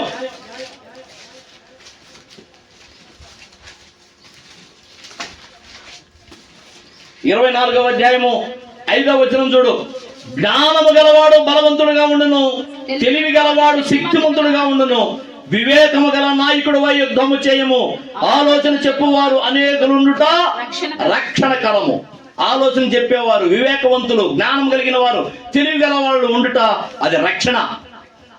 నీకు రక్షణ వలయం లాంటిది. జ్ఞానం కలిగిన వాడు బలవంతుడు. జ్ఞానం లేకయే నా జనులు నశించుచున్నారని లేఖనం చెప్తుంది బైబిల్ గ్రంథం, యెషయా గ్రంథంలో. హల్లెలూయా. జ్ఞానం లేకే నా పిల్లలు నశించుచున్నారు. నేను నా పిల్లలను మంచిగా పెంచి పోషిస్తున్నాను, కానీ వాళ్ళేమో నా మాట చొప్పున వినక తొలగిపోయి జ్ఞానం లేక వాళ్ళు నశించి నరకానికి పోతున్నారని యెషయా గ్రంథం 59వ అధ్యాయం చెప్తుంది. మొట్టమొదటి అధ్యాయం కూడా అదే మాట చెప్తుంది. యెషయా గ్రంథం మొట్టమొదటి అధ్యాయం కూడా అదే మాట చెబుతుంది. ఆకాశమా ఆలకించు, భూమి చెవియొగ్గు, నా పిల్లలకు బొత్తిగా తెలివి లేదు. వారు నన్ను విడిచి నన్ను విసర్జి నన్ను నా జనులకు తెలివి లేదు, వారు యోచింపరు అంటే ఆలోచించరు. పాపిష్టి జనమా, దోషభరితమైన ప్రజలారా, దుష్ట సంతానమా, చెరుపు చేయి పిల్లలారా, మీకు శ్రమ. అదిగో వారు యెహోవాను విసర్జించి ఉన్నారు. విసర్జించిన వాళ్ళని దేవుడు అంటున్నాడు వాళ్ళకి తెలివి లేదు. దేవుడు నాకొద్దు. దేవుడు ఏం చేస్తాడు? నేను ఏదైనా నా స్వయంగా నేను సంపాదించుకోవాలి, నేను ఏదైనా స్వయంగా నన్ను నేను కాపాడుకోవాలనుకునేవాడు బుద్ధిహీనుడు. ఖచ్చితంగా దేవుడు నాకున్నాడు అని నేను దేవుడిని నమ్మి ఉన్నాను, దేవుడు నాకున్నాడు అనే భరోసాలో ఉన్నవాడు జ్ఞానవంతుడు. యెహోవా యందు భయభక్తులు కలిగి ఉండుటే జ్ఞానములకు మూలం. నువ్వు దేవుని యందు భయము భక్తి కలిగి ఉన్నావంటే నువ్వు జ్ఞానవంతుడివి. అర్థమవుతుందా? మనము ఎప్పుడైతే జ్ఞానం కలిగి ఉంటామో, వివేకం కలిగి ఉంటామో, తెలివితేటలతో ప్రదర్శిస్తుంటామో మనము బలవంతులుగా ఉంటాం. బుద్ధిహీనంగా ఉంటే సతికరపడిపోతాం. వాడు కొట్టేస్తుంటాడు, సాతానుడు కొట్టేస్తుంటాడు, మనల్ని ఎక్కడెక్కడ కాళ్ళు ఎరగొట్టేస్తుంటాడు. మనం బుద్ధిహీనంగా ఉండొద్దు, మనం జ్ఞానవంతులంగా ఉండదు. జ్ఞానం ఉండాలంటే బుద్ధి జ్ఞానముల సర్వ సంపదలు దేవుని యందే ఉన్నాయి, ఆయన యందు ఉన్నవి కదా. బుద్ధి జ్ఞానము సర్వ సంపదలు ఆయన యందే గుప్తమై ఉన్నవి. ఎవరి యందు? యేసుక్రీస్తు నందు. మనకి బుద్ధి జ్ఞానం తెలివితేటలు కావాలి. ఎవరిని అడగాలి? యేసయ్యని అడగాలి. మీకు జ్ఞానము కొదువుగా ఉన్న ఎడల ఆయనను అడుగుము అన్నాడు. దేవుని అడగాలి. జ్ఞానం ఇచ్చేవాడు ఆయన. నువ్వు ఆ జ్ఞానం కనుక పొందుకొని ఉంటే, ఆయన చెప్పిన మాటలు కనుక నువ్వు వినేటట్టుగా ఉంటే ఖచ్చితంగా నువ్వే బలవంతుడవు. ఆయన మాటలను తిరస్కరించినప్పుడు, ఆయన మాటలను స్వీకరించినప్పుడు నువ్వు బుద్ధిహీనుడవు, ఖచ్చితంగా బలహీనుడవు. అప్పుడే అర్థమైందా? దేవుని పిల్లారా, తర్వాత ఈ పరమగీతము 8వ అధ్యాయం, పరమగీతము 8వ అధ్యాయము ఇక్కడ ఒక మాట అంట చూడు, 6వ వచనం. ప్రేమ మరణమంత బలమైనది. ప్రేమ ఉంటే గనక నువ్వు మరణమంత బలమైనడు. ప్రేమట మరణమంత బలమట. అంటే నువ్వు ప్రేమ కలిగి ఉంటే నువ్వు బలవంతుడు. నీలో ప్రేమ లేదా? సాటి వ్యక్తి మీద ప్రేమ లేదా? నీలో ఎవరి మీద అయినా ప్రేమ చూపలేకపోతున్నావా? జాలి పడలేకపోతున్నావా? నువ్వు బలహీనుడవు. దేవుని ప్రేమ, ఆయన మనలను ప్రేమించుచున్నాడు. చూడండి, మొదటి యోహాను పత్రిక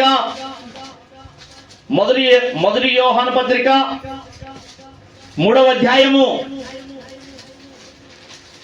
14వ వచనం చూడండి. మనము సహోదరులను ప్రేమించుచున్నాము గనక మరణములో నుండి జీవములోనికి దాటి ఉన్నామని ఎరుగుదము. ప్రేమ ఉంది కాబట్టి మరణాన్ని జయించగలదు. ఇందాకేం చెప్పుకున్నాము?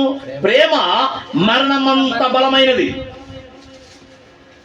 ఆ ప్రేమ నీలో కనుకుంటే ఆ మరణాన్ని జయిస్తావు. ఇక్కడ చూడు ఏమంటున్నాడు, మనము సహోదరులను ప్రేమించుచున్నాము గనక మరణములో నుండి జీవములోనికి, మరణాన్ని జయించి జీవములోనికి దాటుచున్నామని ఎరుగుదము. ప్రేమ లేనివాడు మరణమందు నిలిచి ఉన్నాడు. ప్రేమ మరణమా, ఈ రెండిట్లో ఏదో ఒకటే. నీకు ప్రేమ లేకపోతే మరణంలో ఉంటావు. ప్రేమ కలిగి ఉంటే మరణం నిన్నేం చేయలేదు. అదే అర్థం. నువ్వు ఎప్పుడైతే ప్రేమ కలిగి ఉంటావో నువ్వు బలవంతుడివి. మరణాన్ని జయించే బలవంతుడు అవుతావు. హల్లెలూయా. మరణాన్ని జయించే బలవంతుడు అవుతావు. యేసుక్రీస్తు మరణాన్ని జయించి లేచాడు. ఎందుకని అంటే ఆయనకు అమితమైన ప్రేమ ఉంది. దేవుడు లోకమును ఎంతో ప్రేమించను, తన కుమారుడిని పంపించాడు. తండ్రికి ప్రేమ ఉంది. నా కుమారుడా, నువ్వు భూమి మీదకి వెళ్ళి ఈ మనుషులందరి కొరకు నీ ప్రాణమును పెట్టాలి, నువ్వు శరీరం ధరించుకోవాలి, రక్తాన్ని ధరించుకోవాలి, నువ్వు వాళ్ళందరి కొరకు చనిపోవాలి అని తండ్రి చెప్తే యేసుక్రీస్తు కూడా నా తండ్రి, నేను ఖచ్చితంగా వెళ్తాను, వాళ్ళ కోసం నేను చావలేని చేస్తాను, నా పిల్లలను నేను కాపాడుకుంటాను అని ఆయనకి మన మీద ఉన్న అమితమైన ప్రేమ కొద్దీ వచ్చి భూమి మీదకి వచ్చాడు. మానవ రూపంలోకి వచ్చాడు. తన శరీరాన్ని నలగొట్టించుకున్నాడు. రక్తమంతా ధారపోసాడు. నీకోసం నా కోసం ప్రాణం పెట్టేశాడు. ప్రేమ ఉంది కాబట్టే మరణాన్ని జయించి లేచాడు. హల్లెలూయా. ఒకవేళ నీకు కూడా కనుక ఇతరులను ప్రేమించే ఆ మనస్తత్వం కనుక ఉంటే నువ్వు కూడా మరణాన్ని జయిస్తావు, బలవంతుడు అవుతావు మరణ విషయంలో. చూడు ఇక్కడ ఏమంటున్నాడు, ప్రేమ లేనివాడు మరణమందు నిలిచి ఉన్నాడు, తన సహోదరుని ద్వేషించువాడు నరహంతకుడు. ఏ నరహంతకుని యందును నిత్య జీవము ఉండదని మీరెరుగుదురు. ఏ నరహంతకుడు అంటే తన సహోదరుని ద్వేషించేవాడు, మరణానికి పాత్రుడు, మరణవశమైపోతాడు. కానీ ఎవడైతే సాటి వ్యక్తిని ప్రేమిస్తాడో, నీ శత్రువును సైతం ప్రేమించమని బైబిల్ చెప్తుంది. అలాగే నువ్వు ప్రేమ కలిగి ఉంటే నువ్వు మరణాన్ని జయించేంత బలవంతుడు అవుతావు. హల్లెలూయా. తర్వాత మరొక మాట చూద్దాం. కీర్తనల గ్రంథము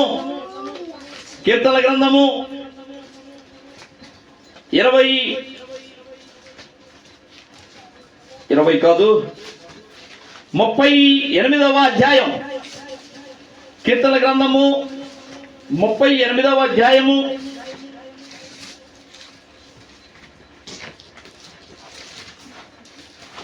19వ వచనం చూడు. నా శత్రువులు చురుకైన వారును బలవంతులై ఉన్నారు. చురుకైన వారు బలవంతులై ఉన్నారు అని ఎవరి కీర్తన ఇది? దావీదు రాసిన కీర్తన. నా శత్రువు చురుగ్గా ఉన్నాడు కాబట్టి వాడు బలవంతుడు. అదే చురుకు లేకపోతే, యాక్టివ్గా లేకపోతే, తోలు మందంగాడిలాగా ఉంటే గెలుస్తాడా? ఇప్పుడు ఇద్దరికి పోటీ జరుగుతుంది. ఒకడిని మించిన ఒకడు హుషారుగా పట్ట కొట్టేసుకుంటుండాలి. పోటీల్లో ఎవడు గెలుస్తాడో, ఎవడో ఎక్కువ హుషారుతనం ఉంటాడో వాడు గెలుస్తాడు. అవును కదా? అదే వీడు పెద్ద తోలు మందం గడరా, వీడు ఒట్టి మందంగా ఉంటాడు వీడు అనేవాడు గెలుస్తాడా? గెలవడు.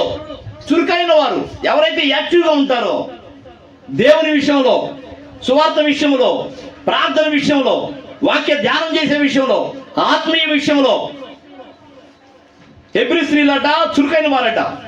హెబ్రీ స్త్రీలు అంటే ఐగుప్తులో మోషే పుట్టిన కాలంలో ఐగుప్తు స్త్రీలు అనగా హెబ్రీ స్త్రీలు, ఐగుప్తులో ఉన్న ఇశ్రాయేలీల స్త్రీలు చురుకైన వారట. అందుకనే ఆమెకి ఇంకా నెలలు నిండలేదు, ఇంకా ప్రసవం జరగలేదు, ఇంకా కొద్ది టైం ఉంది, ఇంకొక రోజు పట్టిద్ది అని అనుకుంటుండగానే వాళ్ళు చురుకుదనం వల్ల వాళ్ళు ఆల్రెడీ పిల్లలు కనేస్తారట. యాక్టివ్గా ఉండేవాడు. అర్థమైందా? కొంతమంది బాలింతలు కాదు, వాళ్ళని ఏమంటారు, ప్రెగ్నెంట్ బాలింతలు అనేది గర్భవతులుగా ఉన్నవాళ్ళు మూడో నెల వచ్చిందో లేదో, అమ్మ నువ్వు గర్భవతివి అని చెప్పిన కాడి నుంచి ఇక అస్సలు కాలు కింద పెట్టరు. కొంతమంది అస్సలు కాలు కింద పెట్టరు. ఇక ఇదందుకో అని ఏం సాగించుకుంటారో చూసారా? ఇలాగున అసలు యాక్టివ్గా లేకుండా నడవమంటే నడవరు, ఆ పని ఈ పని చెయ్యరు. ఇక కూర్చొని మంచం మీద అన్ని అందించాలి, ఏం సాగించుకుంటారు. ఇలాంటి వాళ్ళు కనేటప్పుడు చాలా ఇబ్బంది పడతారు. అవసరమైతే ఆపరేషన్ చేసి తీయాల్సి వస్తుంది. ఫ్రీ డెలివరీ అవ్వలేరు. కానీ కొంతమంది స్త్రీలను మేము చూసాము, వాళ్ళు ఇంకా సేపటి కంటానంగా కూడా పోయి పొలం పనులు పోయి వచ్చారు. నిజంగా వాళ్ళు నిండు గర్భిణీలు పోయి ఆ పొలాలకు పోయి పని చేసుకొని వచ్చి కన్నారు ఇళ్ళ దగ్గర. అరే ఇందాక పొలం పనులకు పోయి వచ్చింది, ఇంతలోనే ఇప్పుడు డెలివరీ ఇంటికాడే, ఇంకా అసలు వాడు ఇంకా హాస్పిటల్కి కూడా పోలా.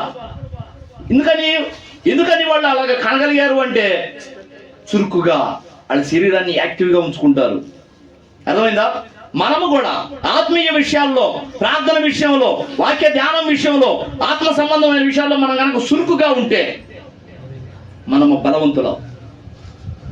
వాడు నా శత్రువు, దావీదు అంటాడు, నా శత్రువులు చురుకైన వారును బలవంతులై ఉన్నారు అంటాడు. అంటే ఎవడైతే చురుకుగా ఉంటాడో వాడు బలంగా ఉంటాడు. అవునా? ఓరక లేజీగా మంచం మీద పడుకొని దొల్లాడుతూ ఉండేవాడు వాడు ఏం బలంగా ఉంటాడు? సోమవారి పోతులాగా ఉండేవాడు కనీసం 4 అడుగులు కూడా వేయలేడు. వెళ్తాడా? అదే రోజు రన్నింగ్ కొట్టేవాడు ఎట్లుంటాడు? చాలా బలంగా ఉంటాడు, దమాయించి ఏ పనిని చేయగలడు. అవును కదా? చురుకుగా ఉండేవాడు బలంగా. భౌతికంగా చూసుకున్నా కూడా అంతే, భౌతిక విషయాల్లో కూడా అంతే.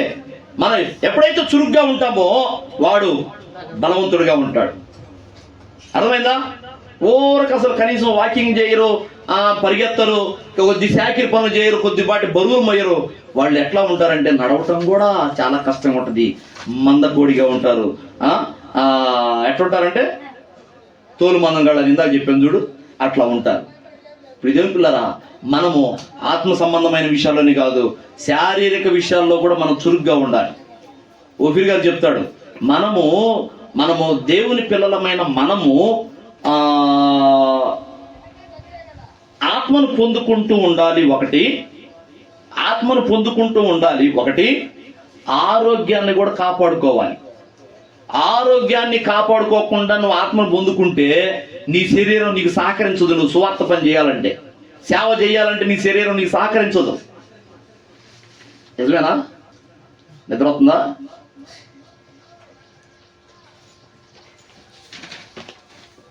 హల్లెలూయా. దేవుని సేవ చేయాలంటే ఆత్మను ప్రార్థన ఉంటుంది, ప్రార్థనకి తోడు ఆత్మ నింపుదల ఉంటుంది. నువ్వైతే ఆత్మతోటి రేపబడుతుంటావు, కానీ నీకు వాకింగు లేకపోతే వాకింగ్ చేసే అలవాటు, రన్నింగ్ చేసే అలవాటు, ఏదైనా కొద్దిగా కష్టమైన పనులు చేసే అలవాటు లేనందువల్ల నీ శరీరం సహకరించదు, సేవ చేయలేవు.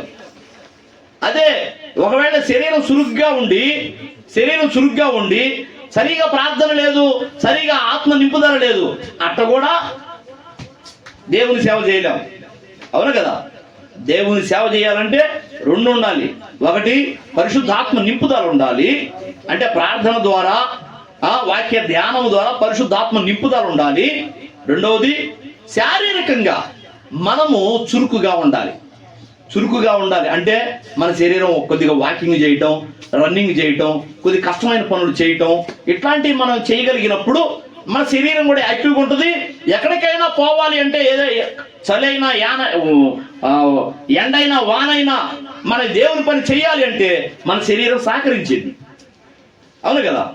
అదే ఒకవేళ మనం శరీర విషయంలో యాక్టివ్గా లేము, ఆత్మ అయితే లేగో, వెళ్ళు ఆ ప్రాంతానికి వెళ్ళు, ఆ ప్రాంతంలో సువార్త ప్రకటన చెయ్యి అని ఆత్మ చెప్తుంటది. కానీ శరీరం యాడ్లు గుస్తాం, యాడ కాళ్ళు నొప్పులు పడుతున్నాయి, యాడ చేతులు నొప్పులు పడుతున్నాయి అని శరీరం పడుకో, నువ్వు ఇంకా పడుకో, కాసేపు పడుకో అంటుంటది. ఇంకేడ చేస్తాం సేవ కదా? ఓఫీర్ గారు అట్లా చెప్తాడు. మనకి 2 విషయాలు మనలో ఉంటేనే మనం సేవ చేయగలం. ఆరోగ్యాన్ని కాపాడుకోవాలి, ఆత్మను పొందుకోవాలి. ఈ 2 ఉంటేనే సేవ చేయగలం, మరిన్నాళ్ళు బ్రతికుండగలం. లేకపోతే తొందరగా వైనం అవుతామట. హల్లెలూయా. ఇప్పుడు ఇదేం పిల్లరా, చురుకైన వారు ఎట్లా ఉంటారు? బలవంతులుగా ఉంటారు. యాక్టివ్గా ఉండేవాళ్ళే బలవంతులుగా ఉంటారు. తర్వాత ఇంకొక మాట, నేను దాదాపుగా అయిపోవచ్చింది, సమయం ఎంత? ఓకే, ఇంకొక 5 నిమిషాల్లో నేను ముగిస్తున్నాను. 2వ కొరింథీ పత్రిక, కొరింథీయులకు రాసిన 2వ పత్రిక అక్కడ ఒక మాట అంటాడు, నేను బలవంతుడను. 2 కొరింథీ పత్రిక 12వ అధ్యాయం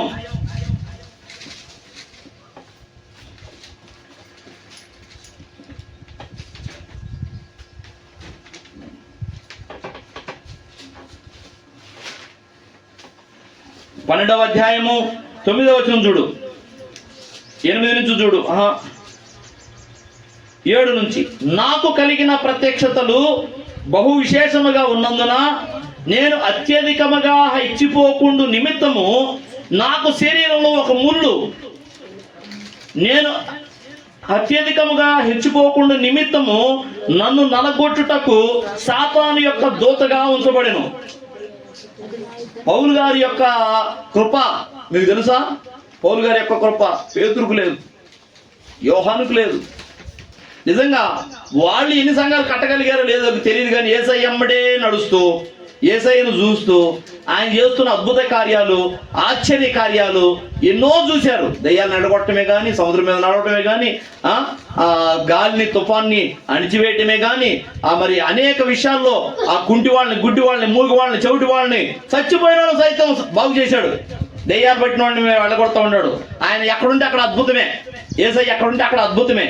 ఇవన్నీ చూస్తున్నా ఈ శిష్యులు ఉన్నారు చూడు, వీళ్ళ కంటే కూడా క్రైస్తవులను హింసిస్తూ దేవుని కృపను బట్టి దేవుని దర్శనం కలిగి సౌలు పౌలుగా మార్చబడిన తర్వాత పౌలు పడిన తపన, నిజంగా నేను పడినన్ని శ్రమలు క్రీస్తు కూడా పడలేదన్నాడు. క్రీస్తు ఒక్కసారే ఒకటి తక్కువ 30 దెబ్బలు 40 దెబ్బలు తిన్నాడు, నేనైతే 3 తిన్నాను అన్నాడు. పౌలట 3 సార్లు తిన్నాడంట దెబ్బలు. అట్లా ఒకటి తక్కువ 40 దెబ్బలు. అంటే అక్కడ రోమా ప్రభుత్వంలో ఒక లెక్క ఉంటుంది, వీడిని కొరడాలతోటి కొట్టండి, వీడిని బెత్తాలతోటి కొట్టండి, ఎన్ని దెబ్బలు కొట్టాలి అంటే ఒకటి తక్కువ 40. అది ఒక లెక్క,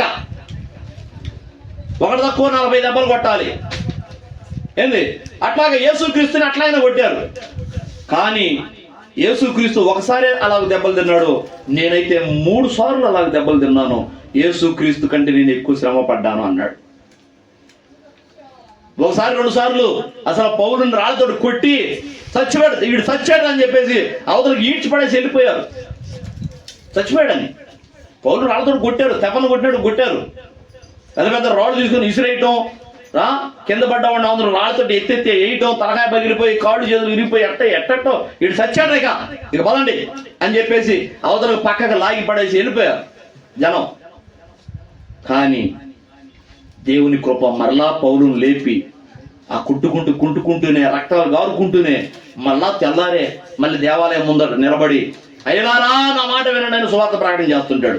ఊరి ఈడైందిరా, వీడిని రాత్రి పొద్దుగు మాటల అవతల అట్ట కొట్టి రాళ్ళతోటి కొట్టి సచ్చాడు అనుకుని ఆడపడేసి వస్తే వీడు మళ్ళీ బతికొచ్చాడు రా ఈ పౌలు అనేవాళ్ళు.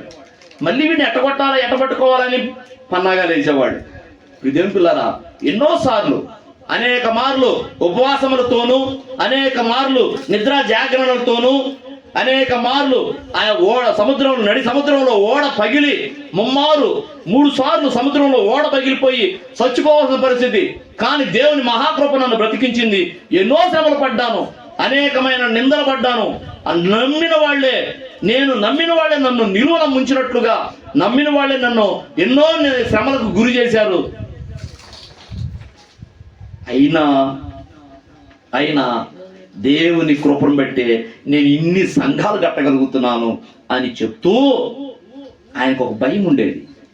నేను ఇన్ని సంఘాలు కడుతున్నాను, ఎక్కడికి వెళ్ళినా జనం కుప్పలుగా మార్చబడుతున్నారు, సంఘాలు తయారైపోతున్నాయి.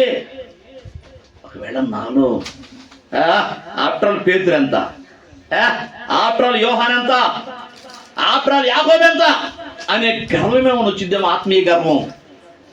కొంతమంది కొద్దిగా ప్రార్థనలో ప్రార్థన ఎక్కువ చేయగలిగితే అసలు నా అంతటోళ్ళు లేరు ఇంక మా సంఘంలో అని అనుకుంటారు. గర్వం వచ్చేస్తుంది ఆటోమేటిక్గా. నా అంత ప్రార్థన పరులు లేరు మా సంఘంలో, నాలాగా వాక్యం చదివేవాడు లేరు మా సంఘంలో అని చెప్పుకుంటూ ఉంటారు. గర్వం వచ్చేస్తుంటది. అలాంటి గర్వం ఒకవేళ నాలో ఏమైనా వచ్చిద్దేమో, నేను హెచ్చిపోకుండా ఉండు నిమిత్తము నేను ఇన్ని దేవుని కృపను బట్టి ఇన్ని సంఘాలు కడుతూ, ఇన్ని స్వస్థతలు చేస్తూ, ఇన్ని అద్భుతాలు చేస్తూ ఎట్లా చేస్తున్నా నా శరీరంలో మాత్రం ఒక ముళ్ళు ఉంది. ఎందుకని ఆ ముళ్ళు? ఎందుకు ప్రభువా నా శరీరంలో ఈ ముళ్ళు ఎందుకు ప్రభువా? నేను ఊరక 5 గంట తగిలితే స్వస్థపడిపోతున్నారు, నా నీడ తగిలితే స్వస్థపడిపోతున్నారు, స్వస్థ వచ్చేస్తుంది. నేను చెమట తుడుచుకున్న టవలు వాడు చేసుకెళ్ళి రోగం మీద వేస్తే వాడు బాగుపడిపోతున్నాడు. నా వస్త్రం ముట్టుకుంటే, నీ వస్త్రం ముట్టుకుంటే బాగుపడ్డట్టుగా నా వస్త్రం ముట్టుకుంటే కూడా బాగుపడిపోతున్నారు ప్రభువా. మరి ఇంత స్వస్థత నా నుండి జనానికి వెళ్తుంది, ఇన్ని అద్భుతాలు నేను చేస్తున్నాను, కానీ నాలో ఉన్న ఈ బలహీనత పోవట్లేదు ఏంది, ఈ రోగం పోవట్లేదు ఏంది అని అడిగాడు. అడిగితే అప్పుడు అంటాడు, పౌలా నా కృప నీకు చాలే, ఆ ముళ్ళు ఉండని అన్నాడు ప్రభు. ఎందుకని ప్రభువా అంటే, నువ్వు చేస్తున్న నీ కార్యాలను బట్టి, నా పక్షంగా నిలబడి నువ్వు చేస్తున్న కార్యాలను బట్టి నీలో హెచ్చింపు వస్తుంది, గర్వం వస్తుంది. ఈ ముళ్ళు కనుకుంటే నీలో హెచ్చింపు రాదు. చూడు ఇక్కడ అంటాడు, చూడు ఎన్నో అధ్యాయం అది, 2 కొరింథీ 12:7. సాతాను యొక్క దూతగా ఉంచబడెను, అది నా యొద్ద నుండి తొలగిపోవాలని దాని విషయమై ముమ్మారు ప్రభువుని వేడుకుంటుని, అందుకు నా కృప నీకు చాలును, బలహీనత యందు నా శక్తి పరిపూర్ణమగుచున్నదని ఆయన నాతో చెప్పెను. కాగా క్రీస్తు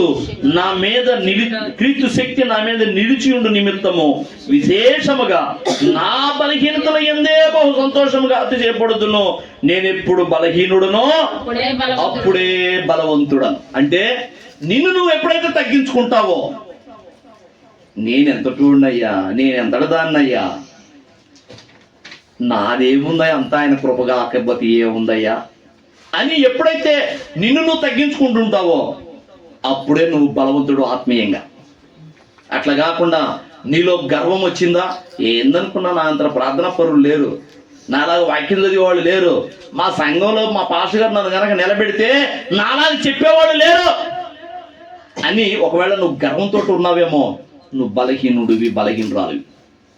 నువ్వు ఎప్పుడైతే హెచ్చిపోతున్నావో, నువ్వు గర్వంతో అహంకారంతో ప్రవర్తిస్తున్నావో నువ్వు బలహీనరాలివి. బలహీనరాలు అయితేనే అలాగూ నువ్వు ప్రవర్తించేది. నీకున్న ఏ కృపావరాన్ని బట్టే గాక. ఒకవేళ సంఘంలో ఉండవాడు కూడా ఎక్కడైనా రోగుల దగ్గరికి వెళ్ళి ప్రార్థన చేస్తూ స్వస్థత కలగవచ్చు. అది ఒక పాస్టర్కే ఉండాలని ఏం లేదు. సంఘంలో అందరికీ కృపావరాలు వస్తాయి. ఒకవేళ మీకు కూడా స్వస్థత కృపావరం వచ్చిందేమో, అయితే మీరు కూడా వెళ్ళి అక్కడికైనా రోజు మీద చేయబెట్టి ప్రార్థన చేస్తే స్వస్థత వస్తుందేమో. దానిని బట్టి మీరు గర్వించకూడదు. అసలు మా అంత ప్రార్థన పనులు నేను ప్రార్థన చేస్తే దెయ్యాలు కూడా వెళ్ళిపోతాయి. ప్రార్థన మా పాస్టర్ గారు నన్ను గడగ నిలబెట్టి చెప్పించాలి, కానీ అసలు మా పాస్టర్ గారి కంటే ఎక్కువ చెబుతాను. ఒకవేళ చెప్పే టాలెంట్ మీకు ఉండొచ్చు, కానీ గర్వం ఉండకూడదు మీకు. ఎప్పుడైతే నువ్వు గర్వంతో నువ్వు తలదూకుతుంటావో నువ్వు ఆటోమేటిక్గా బలహీనురాలివి. అర్థమవుతుందా? నిన్ను నువ్వు ఎప్పుడైతే తగ్గించుకుంటావో, నాదేముందయ్యా, ఎవరైనా వచ్చి అబ్బా అసలు ఏంది నువ్వు ప్రార్థన చేస్తే దెయ్యాలు వెళ్ళిపోయినాయి, ఆ బిడ్డలో ఉన్న దెయ్యాలు పోయినాయి, నువ్వు ప్రార్థన చేస్తే అమ్మో నువ్వు మామూలుదా నువ్వు కాదు అంటే, ఏందనుకున్నావు మరి, మామూలుదాని అనుకుంటావా ఏంది, మామూలు అనుకుంటావా ఏంది నేను అని అన్నావా, ఉషే అయిపోయింది నీ చాప్టర్. నాదేముంది నాయన, నేను ఊరక మాట పలికేవాడిని, కానీ కార్యం చేయవాడు ఆయన కృప కదా. ఆయన కృప కాబట్టి నేనెంతటి దాన్ని, ఎంతటి వాడిని అని ఎప్పుడైతే నిన్ను నువ్వు తగ్గించుకుంటావో అప్పుడు బలవంతుడు. అర్థమవుతుందా? అర్థమైనాడు సోదరు చేద్దాం. హల్లెలూయా. నిన్ను నువ్వు తగ్గించుకుంటే ప్రభు కూడా అంటాడు, ప్రభువా మా అందరిలో ఎవరు బలవంతులు అని శిష్యులు ఒకళ్ళ మీద ఒకళ్ళు బలవంతులుగా పోటీ పడుతుంటారు.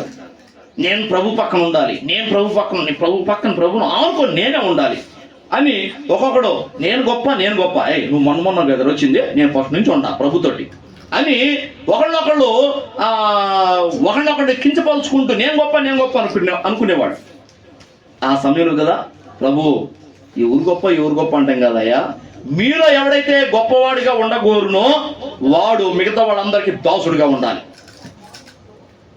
దాసుడిని నేను, అంత అవసరమైతే అందరి పాదాలు గడిగేవాడిని నేను అని ఎవడైతే అనుకుంటాడో వాడు గొప్పవాడు. ఇదిగో నేను మీ పాదాలు గడుగుతున్నాను చూడని అందరి పాదాలు గడిగేశాడు. ఇప్పుడు గొప్పవాడు ఎవరు? యేసయ్య కదా, అవును కదా. బలవంతుడు ఎవరు? యేసయ్యే. ప్రియమైన పిల్లరా, మనము కూడా మనల్ని మనం తగ్గించుకుంటే నాదేముంది, అంతా ఆయన కృప కాబట్టే ఇలా జరుగుతుందని నిన్ను నువ్వు తగ్గించుకుంటే, అహంకారము గర్వము లేకుండా, నీ టాలెంట్ని బట్టి, నీకున్న తలాంతుని బట్టి, నీకున్న కృపావరాన్ని బట్టి నువ్వు గర్వించకుండా, నాదేముంది అంతా ఆయన కృప, ఆయన ఇచ్చాడు, ఆ తలాంతైనా ఆయన ఇచ్చాడు అంతే. ఆయన ఇవ్వకపోతే మనం ఎప్పటి వాడు, అవును కదా. ఆయన కృప ఇవ్వకపోతే మన సొంతంగా సంపాదించుకున్నామ్మా. మనం ప్రార్థన చేస్తే స్వస్థత కలగటం, మనం ప్రార్థన చేస్తే దయ్యాలు పోవటం, ఇవన్నీ ఆయన ఇచ్చినాయి కదా. ఎప్పుడైనా కానీ ఆయన కనపరుస్తుండాలి. అంతా దేవుని కృపయ్యా, నాదేముంది అని నువ్వు ఎప్పుడైతే అంటావు నువ్వు బలవంతుడివి అంతే. అట్లాగా గర్వించుకున్నావా, పోయింది, తుస్, బలహీనుడవి. చివరిగా రోమీలకు రాసిన పత్రిక 15వ అధ్యాయం, రోమీలకు రాసిన పత్రిక 15వ అధ్యాయం. ఇక్కడ ఒక మాట అంటాడు, కాగా, అద్భుతమైన మాట, ఇది మనమందరము బాగా గుర్తుపెట్టుకోవాల్సిన మాట. కాగా బలవంతులమైన మనము మనలను మనమే సంతోషపరుచుకొనక, బలవంతులమైన మనము మనలను మనమే సంతోషపరుచుకొనక, ఏమంటాడు చూడు, బలహీనుల దౌర్బల్యములను భరించుటకు బద్ధులమై ఉన్నాము. అంటే బలహీనులైన వారిని కూడా మనం భరించగలగాలి, భరించాలి. అందరూ నీకు అనుకూలంగా ఉంటే నువ్వు భక్తి చేయటం కాదు, నీకంటే బలహీనులు ఉంటారు, నిన్ను ఆటంకపరుస్తుంటారు. నీ ఇంట్లో వాళ్ళు, యాడన్నా మా ఆయన ఊరుకోవట్లేదన్నా, మా ఆయన తాగి వచ్చి ఒకటే చర్చి పోయామంటే కాళ్ళు ఎరగొడతా అన్నాడన్నా, అందుకని రాలేకపోతున్నానన్నా. మా ఇంట్లో మా పిల్లలు ఒకటే, నేను లేకపోతే అంత టీవీ పగలగొడతారు, ఫ్రిడ్జ్ పగలగొడతారు, అంతా రథం చేస్తారన్నా. అంటే నీకు వాళ్ళు నీ ఇంట్లో వాళ్ళు బలహీనులు. అట్లాగని భర్తను వదిలిపెట్టి పిల్లలను వదిలిపెట్టి నేను చర్చిలో ఉంటానంటే అట్ట, వాళ్ళని భరించాలి. ఇప్పుడు ఒక్కొక్క భార్య ఉంటుంది, గయ్యాళి. భర్త ఏమో మంచిగా రక్షణ పొంది చర్చికి వస్తుంటాడు, మౌనం ఉంటుంటాడు. భార్య ఏమో ఒకటే సొద పెడుతుంటది. ఏది ఓరక బైబిల్ పట్టుకొని ఆ భక్తి అని బాగుంది, ఇంట్లో పోయేట వచ్చింది, నేను సంపాదించమంటావా ఏంది, మాకు అది కావాలి ఇది కావాలి అన్ని తెచ్చిపెట్టి పో అంటుంటది. ఒక ఆమె అమ్మాయి, దేవుడు నన్ను సేవకు వెళ్ళమంటున్నాడు, మరి వెళ్దాం అమ్మా సేవకి అంటే, సేవకా? నన్ను ఎందుకు చేసుకున్నావు? అన్ని విషయాల్లో సుఖంగా చూసుకుంటాను నేను కదా. ఇప్పుడేంది సేవ అంటున్నావు? సేవ అంటే ఇప్పుడు ఉద్యోగం మానేయాలి, ఉద్యోగం మానేసి సేవకు పోతానంటున్నావు. పోవటం కూడా ఎక్కడో అరణ్య ప్రాంతానికి పోతావు, అష్ట కష్టాలు పడాలి. నీతో పాటు మేము కూడా పడాలా? మేము రాము. సేవ లేదు, పోడు లేదు. సేవ అయితే నువ్వు సేవ చేసేటట్టయితే నాకు విడాకులు ఇచ్చేసి వెళ్ళిపో అంటుంది భార్య.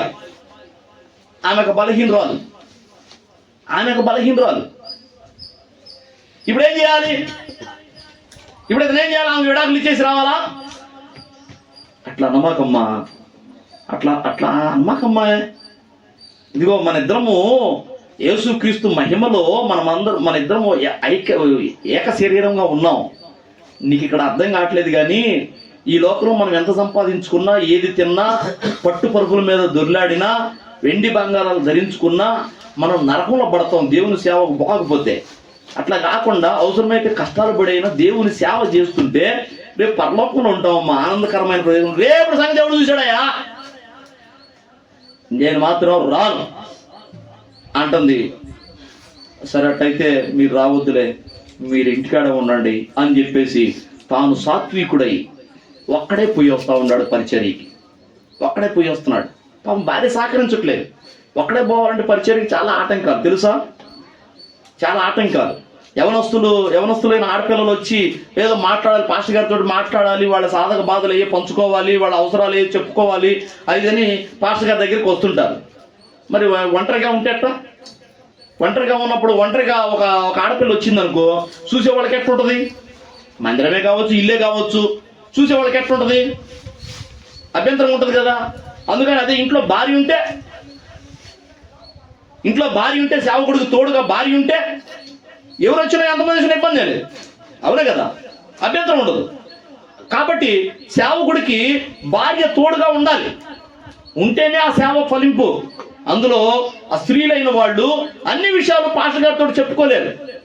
ఈయనకు తోడు భార్య లేనందువల్ల పక్కన చాలా మంది ఈయనకు అన్ని విషయాలు చెప్పుకోలేక మరలా బయటికి వెళ్ళిపోతుంటారు. అంటే సంఘం అభివృద్ధి పొందకపోవడానికి కూడా కారణం ఈమె ఎప్పుడైతే సహకరించిందో, అన్ని విషయాల్లో భర్తకి సహకరించి సేవకు వచ్చిందో, కష్టమైన నష్టమైన నీతో పాటు నేను కూడా, అయ్యా నువ్వు ఏది తింటే నేను తింటా, నువ్వు చెట్టు కింద పండుకుంటే నేను చెట్టు కింద పండుకుంటా, నువ్వు ఎక్కడ ఉంటే అక్కడ కష్టమైన నష్టమైన కలిమియందు లేమియందు దుఃఖమందు రోగమందు కలిసి ఉంటామని ప్రమాణం చేశాం కదా, నీతో పాటే ఉంటానయ్యా అని వచ్చిందనుకో, సేవ ముందుకెళ్ళి. హల్లెలూయా. తర్వాత ఆయన ఆమెకి విడాకులు ఇవ్వకుండా అలాగనే కొన్నాళ్ళు కొనసాగుతూ ఉన్నాడు. ఇంట్లో టార్చర్ పెట్టింది ఈయనకి. ఏది, ఆయన సేవకు పోయి రాగానే అయిపోయిందా, తెచ్చుకున్నావా పలహారం, ఏమైనా భోజనం తినొచ్చావా, వండాలనా, అన్నం ఏమన్నా తినొచ్చావా, మీకు ఆడ పెడతారుగా బాగానే, నువ్వు తినొస్తావులే అనుకుని నేను వండలా అంటుండేది. దేవుని పిల్లరా, చివరికి ఆయన ఎంతో సహిస్తూ ఓర్చుకుంటూ ఆయన అక్కడే కొన్నాళ్ళు సేవకు పోయి వస్తూ ఉన్నాడు. తర్వాత దేవుని దర్శనం ఆమెకు కూడా కలిగింది. కొన్ని సందర్భాలని దేవుడు ఆమె ముందుంచి ఆమెను కూడా సువార్త పనిలో పాలిభాగస్తురాలు అయ్యేటట్లుగా, భర్తకి సహకరించేటట్టుగా తర్వాత మార్చాడు. కానీ ఈయన ఆవేశపడి ఆమెని భరించలేక విడాకులు ఇచ్చేస్తే పరిస్థితి ఎట్లుండేదో కదా. బలహీనులైన వారిని భరించాలి మనం, బలహీనులైన వారిని భరించగలిగినప్పుడే బలవంతులం. బలహీన సమస్యలు, బలహీన ఘటనలు మన ముందుకు వస్తాయి, వచ్చినప్పుడు ఓర్చుకోవాలి, భరించాలి.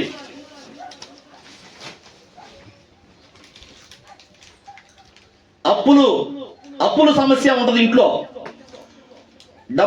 ఇంట్లో కొద్దిగా డబ్బులు చేతుల్లో తిరుగుతున్నప్పుడేమో కుటుంబంలో వ్యక్తులు సంతోషంగా ఉండేటట్టు, అప్పులోడు వచ్చి అడగగానే ఇక ఇంట్లో గయ్యమని ఇక ఆడకూతురు భర్త మీద లేకపోతే కుటుంబంలో వ్యక్తుల మీద కోపతాపాలను చూపిస్తూ అలా గనక ఉంటే ఆ కుటుంబం సరిగ్గా సాగిద్దా? సాగదు. ఓర్చుకోవాలి, కష్టమైనా ఓర్చుకోవాలి, బలహీనతైనా ఓర్చుకోవాలి. కుటుంబంలో పిల్లలు బలహీనులైపోవచ్చు, భార్య బలహీనులైపోవచ్చు, భర్త బలహీనుడైపోవచ్చు. కానీ ఇదే ఛాన్స్ అనుకొని ఇక ఆ బలహీనులైన వారిని విడనాటం కాదు, కానీ ఓర్చుకోవాలి, వాళ్ళని భరించగలిగినప్పుడే మనం బలవంతులం. భరించగలిగిన ఆ ఓర్పు సహనం మనకి ఎప్పుడైతే ఉంటుందో అప్పుడు మనం బలవంతులం. అవునా? ఏమంటున్నాడు ఇక్కడ చూడు, 12వ అధ్యాయం 15వ అధ్యాయము. కాగా బలవంతులమైన మనలను మనమే సంతోషపరుచుకొనక బలహీనులైన వారిని కూడా మనం సంతోషపరచాలి. అనగా బలహీనులను కూడా మనము భరించే వారంగా, వారి దౌర్బల్యం అంటే వారి యొక్క దరిద్రతను కూడా, అదే వారి ఏమన్నాడు, దౌర్బల్యములను భరించుటకు బద్ధులమై ఉన్నాము. ఇప్పుడు పౌలు గారికి పరిచయం చేస్తున్న కాలంలో తన వెంట ఉన్న వాళ్ళ వల్లనే కొన్ని సమస్యలు వచ్చి పడ్డాయి పౌలు గారికి. వాళ్ళకి తెలియదు. ఇప్పుడు అయ్యా మీ పౌలు గారు ఎక్కడున్నాడు అంటే, అది అలా ఇంట్లో ఉన్నాడండి అని చెప్పేస్తారు. వచ్చినోడు ఎవడు, మతోన్మాదా, ఉగ్రవాదా, ఈ క్రైస్తవులకు వ్యతిరేక, వీడు పోయి అవతలు కొట్టేస్తాడేమో అనే ఆలోచన లేకుండా అక్కడ ఉన్నాడండి, ఆ గుడిసెలో ఉన్నాడు, లేకపోతే అది డేరాలో ఉన్నాడు అని చెప్పేస్తారు. వీడు పోయి కొట్టేస్తారు. అప్పుడు ఎవరి వల్ల వచ్చింది ఆ శ్రమ? తన వెంబడి ఉండే వాళ్ళ వల్లే. వీళ్ళు యుక్తి కలిగి, ఎవరు మీరు, ఎందుకు పౌలు గారితో ఏం పని, ఎక్కడి నుంచి వచ్చారు మీరు, మరి దైవజనుడు కాపాడుకోవాలి కదా, కాపాడుకోవాలి కదా. మరి దేనికి మీకు ఆయన ఫోన్ నెంబర్ దేనికి, ఆయన అడ్రస్ దేనికి, ఏం కావాలి మీకు అంటే మాకు చిన్న సమస్య అయ్యా, ప్రార్థన చేసుకోవాలి మేము. అవునా, సరే మేము తీసుకెళ్తాం, రండి మేము వెంటనే తీసుకెళ్తాం. అవసరం లేదా, మేము పోయి వస్తాం, అడ్రస్ చెప్పండి చాలు, మీరు ఇక్కడే ఉండండి అన్నారనుకో, ఇదేదో తేడా. ఎందుకంటే ఒంటరి పని చేసి దైవజనుడిని వైనం చేయాలి. ఒక దైవజనుడు రైతులు ఎక్కడికో పరిచయకి పోయి వచ్చి అన్నం తినబోతున్నాడు. అన్నం తినబోతుంటే ఒక ఫోన్ వచ్చింది. ఏమండి పాస్టర్ గారు మీరేనా? అవునండి. అన్నం తింటూ ఉండారు, ఫోన్ ఎత్తాడు. పాస్టర్ గారు మీరేనా? అవునండి. ఏమండి కొద్దిగా ఒకసారి ఇక్కడికి రాగలరా? పాపం ఈ బిడ్డ అల్లాడిపోతున్నాడండి, ఆమె పాపం అల్లాడిపోతుందండి, కడుపు నొప్పితోటి, మీరు వచ్చి ప్రార్థన చేయాలండి. అవునా అని, అవును నా తిని అమ్మవంతుడు చేయగడిగేసి బయలుదేరిపోయాడు. ఎప్పుడు నైట్ 11 వాళ్ళు నమ్మకంగా పిలిచారు. ఒంటరిగా పోయాడు, ఎవరు లేరు. ఆ పోయిన సేవకుడిని అవుతున్నా ఇదిగో పలానా చోటకి రండి అని చెప్పి ఫోన్ ద్వారా నడిపించి ఏకాంతంగా చీకటి ప్రాంతానికి నడిపించి ఆ గుమిగూడి కొట్టి చంపేశారు, నరికేశారు. ఆయన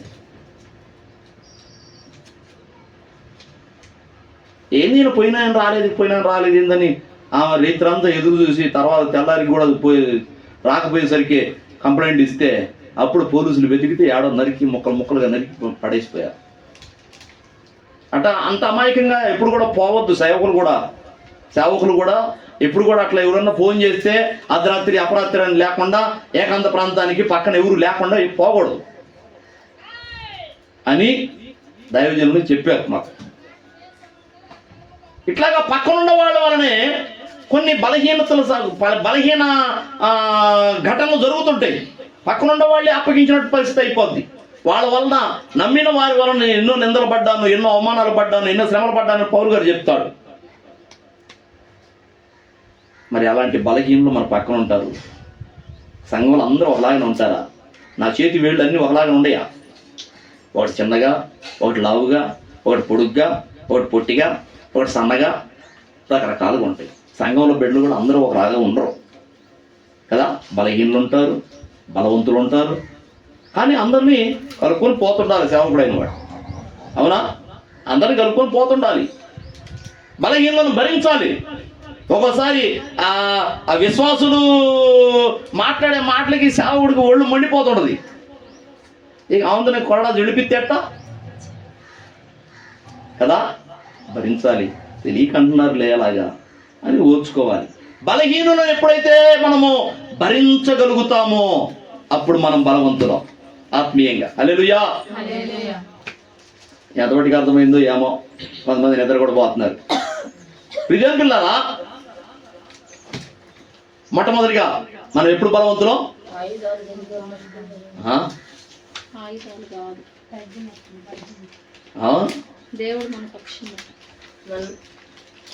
మొట్టమొదటి ఎప్పుడు బలవంతులం? మనం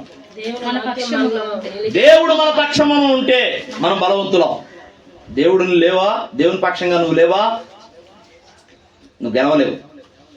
రెండవదిగా దేవుని వాక్యము మనలో నిలిచి ఉంటే మనం బలవంతులమే. మూడవదిగా జ్ఞానము కలిగి ఉండాలి. నువ్వు దేవుని మాట చొప్పున నడిచేవాడుగా ఉంటే నువ్వు బలవంతుడివే, ఏం పర్వాలేదు. ప్రేమ కలిగి ఉండాలి. నీ కష్టకాలంలో కూడా నీకు 2 అంగీలు ఉంటే 1 అంగీ ఇచ్చేయమన్నాడు. నీకు 2 ప్లేట్ల అన్నం ఉంటే 1 ప్లేట్ అన్నం ఇచ్చేసేయి. మరి సాయంత్రం అనుకోమాక, ప్రేమ కలిగి ఉండాలి. అదే అన్నీ ఉన్నప్పుడు బాగున్నప్పుడు నువ్వు సర్దుకోవటం కాదు, నీకు కూడా లేమి ఉన్నప్పుడే నువ్వు సర్దుకోవాలి. అదే ప్రేమ కదా. నీ సహోదరుని నువ్వు ప్రేమించలేకపోతే నువ్వు బలహీనుడివే. హల్లెలూయా. తర్వాత చురుకుగా ఉండాలి. ఎవడైతే యాక్టివ్గా ఉంటాడో ఆత్మ విషయాల్లో, ఆత్మ సంబంధమైన విషయాల్లో ఎవడైతే చురుగ్గా ఉంటాడో, శారీరకంగా కూడా చురుగ్గా ఉన్నవాడే బలవంతుడు. అవును కదా. పడుకొని డొల్లాడుతా అటు ఇటు డొల్లాడి అసలు వాకింగ్ లేదు, ఏ శాఖరీ లేదు, రన్నింగ్ లేదు, ఒంటికి ఎటువంటి శాఖరీ లేదు. వాడు ఎన్నాళ్ళు బతుకుతాడు తెలుసో, తక్కువ కాలంలోనే పైన అవుతాడు. అందుకనే శరీరాల్ని యాక్టివ్గా ఉంచుకోవాలి. వాకింగ్ చేస్తుండాలి, రన్నింగ్ చేస్తుండాలి, కాదు కష్టమైన పనులు చేస్తుండాలి. మన ఒంటికి చెమట పట్టి తట్టుగా ఉండాలి. అప్పుడే మనం శారీరకంగా బలవంతులం, ఆత్మీయంగా కూడా మనం చురుగ్గా ఉండాలి. ఆత్మీయంగా చురుగ్గా ఉన్నప్పుడు మనము బలవంతులం. తర్వాత అన్ని విషయాల్లో తగ్గించుకునేవారు. మనల్ని మనం తగ్గించుకున్నప్పుడు మనం బలవంతులం. అంతా నాదేముంది, అంతా దేవుని కృప అన్నప్పుడు మనం బలవంతులం. నేను ఎప్పుడు బలహీనుడనో అప్పుడే బలవంతుడనో అన్నాడు. అంటే నాదేముందా, నా బలం ఏముందా అని పౌలు గారు అన్నప్పుడల్లా దేవుని ఆత్మ కమ్ముకుంటుంది. అదే ఒకవేళ ఏందనుకున్నా నేనంటే అన్నావా, ఉండ ఆత్మ కూడా పోయిద్ది, దరిద్రుడు అవుతావు అంతే. హల్లెలూయా. చివరిగా బలహీనులను భరించే వాళ్ళంగా ఉండాలి, అప్పుడు మనం బలవంతులం. దేవుడి మాటలను మన వినికిడిలో ఆశీర్వదించునుగాక. ఆమేన్, ఆమేన్. తలలో ఉంచుదాం, ప్రార్థన చేద్దాం. స్తోత్రము నాయనా, స్తోత్రము. సకల ఆశీర్వాదములకు కారణభూతుడు అయిన మా దేవ పరిశుద్ధుడా, ప్రేమ స్వరూపి, నీకు వందనాలు, స్తోత్రాలు. నీ కృపలో మమ్మల్ని జ్ఞాపకం చేసుకొని అయ్యా ఇదిగోనైనా నీ ఉచితమైన రక్షణనిచ్చి, అయ్యో తండ్రి, ఇదిగో ఈ శుక్రవారం ఉపవాస కూడిక విషయమై మమ్మల్ని అందరినీ ఇక్కడ సమకూర్చిన విధానం బట్టి నీకు స్తోత్రాలయ్యా. ఇంతవరకు ప్రభా ఎన్నో విజ్ఞాపనలు చేశాం అయ్యా. ఇదిగోనైనా నిన్ను స్తుతించి కీర్తించాం, మహిమపరిచాం. వాక్య ధ్యానంలోనికి మేము వచ్చి ఉన్నాం. ఇదిగోనైనా వాక్యం ద్వారా మాతో మాట్లాడావు. మేము ఎప్పుడు బలవంతులము అనే విషయాన్ని ఇదిగోనైనా నీ లేఖనమే మాకు స్పష్టం చేస్తుంది ప్రభువా. ఇదిగోనైనా అనేక విషయాలు మేము ఇక్కడ ధ్యానించుకున్నాం. విన్న మాటలన్నీ నీ బిడ్డల హృదయాల్లో స్థిరపరచండి ప్రభువా. అయా దుష్టుడు దొంగిలించకపోకుండా వాళ్ళ హృదయ పలకల చుట్టూ నీ అగ్ని ప్రాకారం ఉంచు. ఈ కాపుదల భద్రత దయచి మమ్మల్ని బలవంతులుగా చేయి నాయన. ఇదిగో నాయన, పరలోక రాజ్యము బలత్కారుల చేత పట్టబడుచున్నదని నీ లేఖనం చెప్తుంది. మేము బలహీనమైతే పరలోక రాజ్యానికి కూడా పోలేమని దాని అర్థం నాయన. అయా కృప చూపించండి అయా. మేము బలవంతులుగా ఉన్నట్లుగా నీ రాకడ పర్యంతము మేము బలవంతులమై ఇదిగో మా ఎదుట కనబడకుండా ఉన్న దురాత్మల సైతము, ఇదిగో నాయన అంధకార సంబంధులకు లోక నాదుల సైతము, ఆకాశ మండలంలో మందున్న దురాత్మల సైతము, ప్రధానులను సైతము, అధికారులను సైతము ప్రభువా మేము ఎదిరించే సర్వాంగ కవచాలు ధరించుకొని విశ్వాసంతో వాళ్ళతోటి మేము యుద్ధము చేసే బలవంతులుగా మమ్మల్ని చేయండి. నీకే వందనాలు, స్తోత్రాలు ప్రభువా. నువ్వు మా పక్షంగా ఉండండి నాయన, చాలు. మా వెనక ఉండండి చాలు. నీ మాటలు మా హృదయంలో నివసిస్తే చాలు ప్రభువా. ప్రేమ మాలో నివసించండి ఉంటే చాలు. మేము బలవంతులమే. ఇదిగో మేము బలహీనులను కూడా మేము ఓర్చుకున్నప్పుడు మేము బలవంతులమని నీ లేఖనం చెప్తుంది నాయన. కృప దయచేయండి. ఈ మాటలన్నిటినీ మేము అనుసరించి నడుచుకున్నట్లుగా ఇదిగో మేము అన్ని విషయాల్లో నీ రాకడ వరకు మేము బలవంతులుగా ఉన్నట్లు కృప దయచేయమని ఈ సన్నిధిలో కూర్చున్న ప్రతి ఒక్కరూ ఏ ఏ పరిస్థితుల్లో ఇక్కడికి వచ్చారో నువ్వు ఎరిగి ఉన్నవాడు, హృదయంతరంగాల్ని పరిశోధించువాడు. ఎవరైతే లేమిలో ఉన్నారో, అప్పుల బంధకాల్లో ఉన్నారో అయా వాళ్ళందరినీ అప్పుల బంధకాల నుంచి విడిపించి అయా సమృద్ధిని దయచేయండి. ఈ పండగ దినాల్లో ప్రతి కుటుంబంలో సమృద్ధిగా ఉండాలి నాయన. అందరూ సంతోషంగా ఈ క్రిస్మస్ వేడుకలు జరుపుకోవాలి నాయన. కృప దయచేయండి అయ్యా. ఎవరైనా అనారోగ్య సమస్యలో ఉంటే ఇదిగోనైనా మా మధ్యలో ఇదిగోనైనా యెహోషువ బలహీనంగా ఉన్నాడు అయా. ఆ బిడ్డ అయా ఇదిగోనైనా బలహీన పరిస్థితిలో ఉన్నాడు కనుక ప్రభువా ఆ బిడ్డ నుండి గాయపడిన హస్తంతో ముట్టి స్వస్థపరచమని జీవము కలిగిన నీ మాటలు తన హృదయంలో తీసుకొని అయా ఆ బిడ్డ కూడా బలవంతుడు ఉన్నట్లుగా కృప దయచేయండి. ప్రతి రోగమును ప్రతి బలహీనతను ఎదిరించేవాడిగా ఇదిగో దేవుడు నా పక్షం ఉండగా నాకు భయమేంది అని ఆ బిడ్డ ఇదిగో విశ్వాసంతో రోగాన్ని ప్రతి బాధని ఎదిరించినట్లుగా బలవంతుడిగా చేయండి నాయన. అలాగున ఎవరెవరైతే అనారోగ్య సమస్యలో ఉన్నారో వాళ్ళందరినీ నీ గాయపడిన హస్తంతో ముట్టి స్వస్థపరచండి. ఇదిగోనైనా వాళ్ళని బలవంతులుగా చేయండి. ఎవరైతే మానసిక సమస్యల్లో ఇబ్బంది పడుతున్నారో ఇదిగో సమాధానం లేకుండా ఉన్నారో వారికి సమాధానం దయచేయండి. ఇదిగోనైనా వారి మధ్యలో మీరే సమాధానమై ఉండండి. అందరికీ కృప చూపించమని, అందరినీ ఈ సంఘంలో ఉన్న ప్రతి ఒక్కరిని బలవంతులుగా చేయమని నీ దయగలిగిన హస్తాలకి నీ దేవదూతల కాపుదలకే మమ్మల్ని మేము అప్పచెప్పుకొనొచ్చు. యేసు క్రీస్తు పరిశుద్ధమైన నామములోనే అడిగి వేడుకొని పొంది ఉన్నాము తండ్రి. ఆమేన్, ఆమేన్, ఆమేన్. మన తండ్రి అయిన దేవుని ప్రేమ, ఆయన ప్రియకుమారుడును మన రక్షకుడునైన యేసయ్య శాశ్వతమైన నిత్య కృప, పరిశుద్ధాత్మ దేవుని అన్యోన్యమైన సహవాసం, సహాయము, ఆదరణ, అభిషేకము మనకును సకల పరిశుద్ధులకును సదాకాలం తోడుగా ఉండి నడిపించును గాక. ఆమేన్, ఆమేన్. అందరికీ వందనాలు.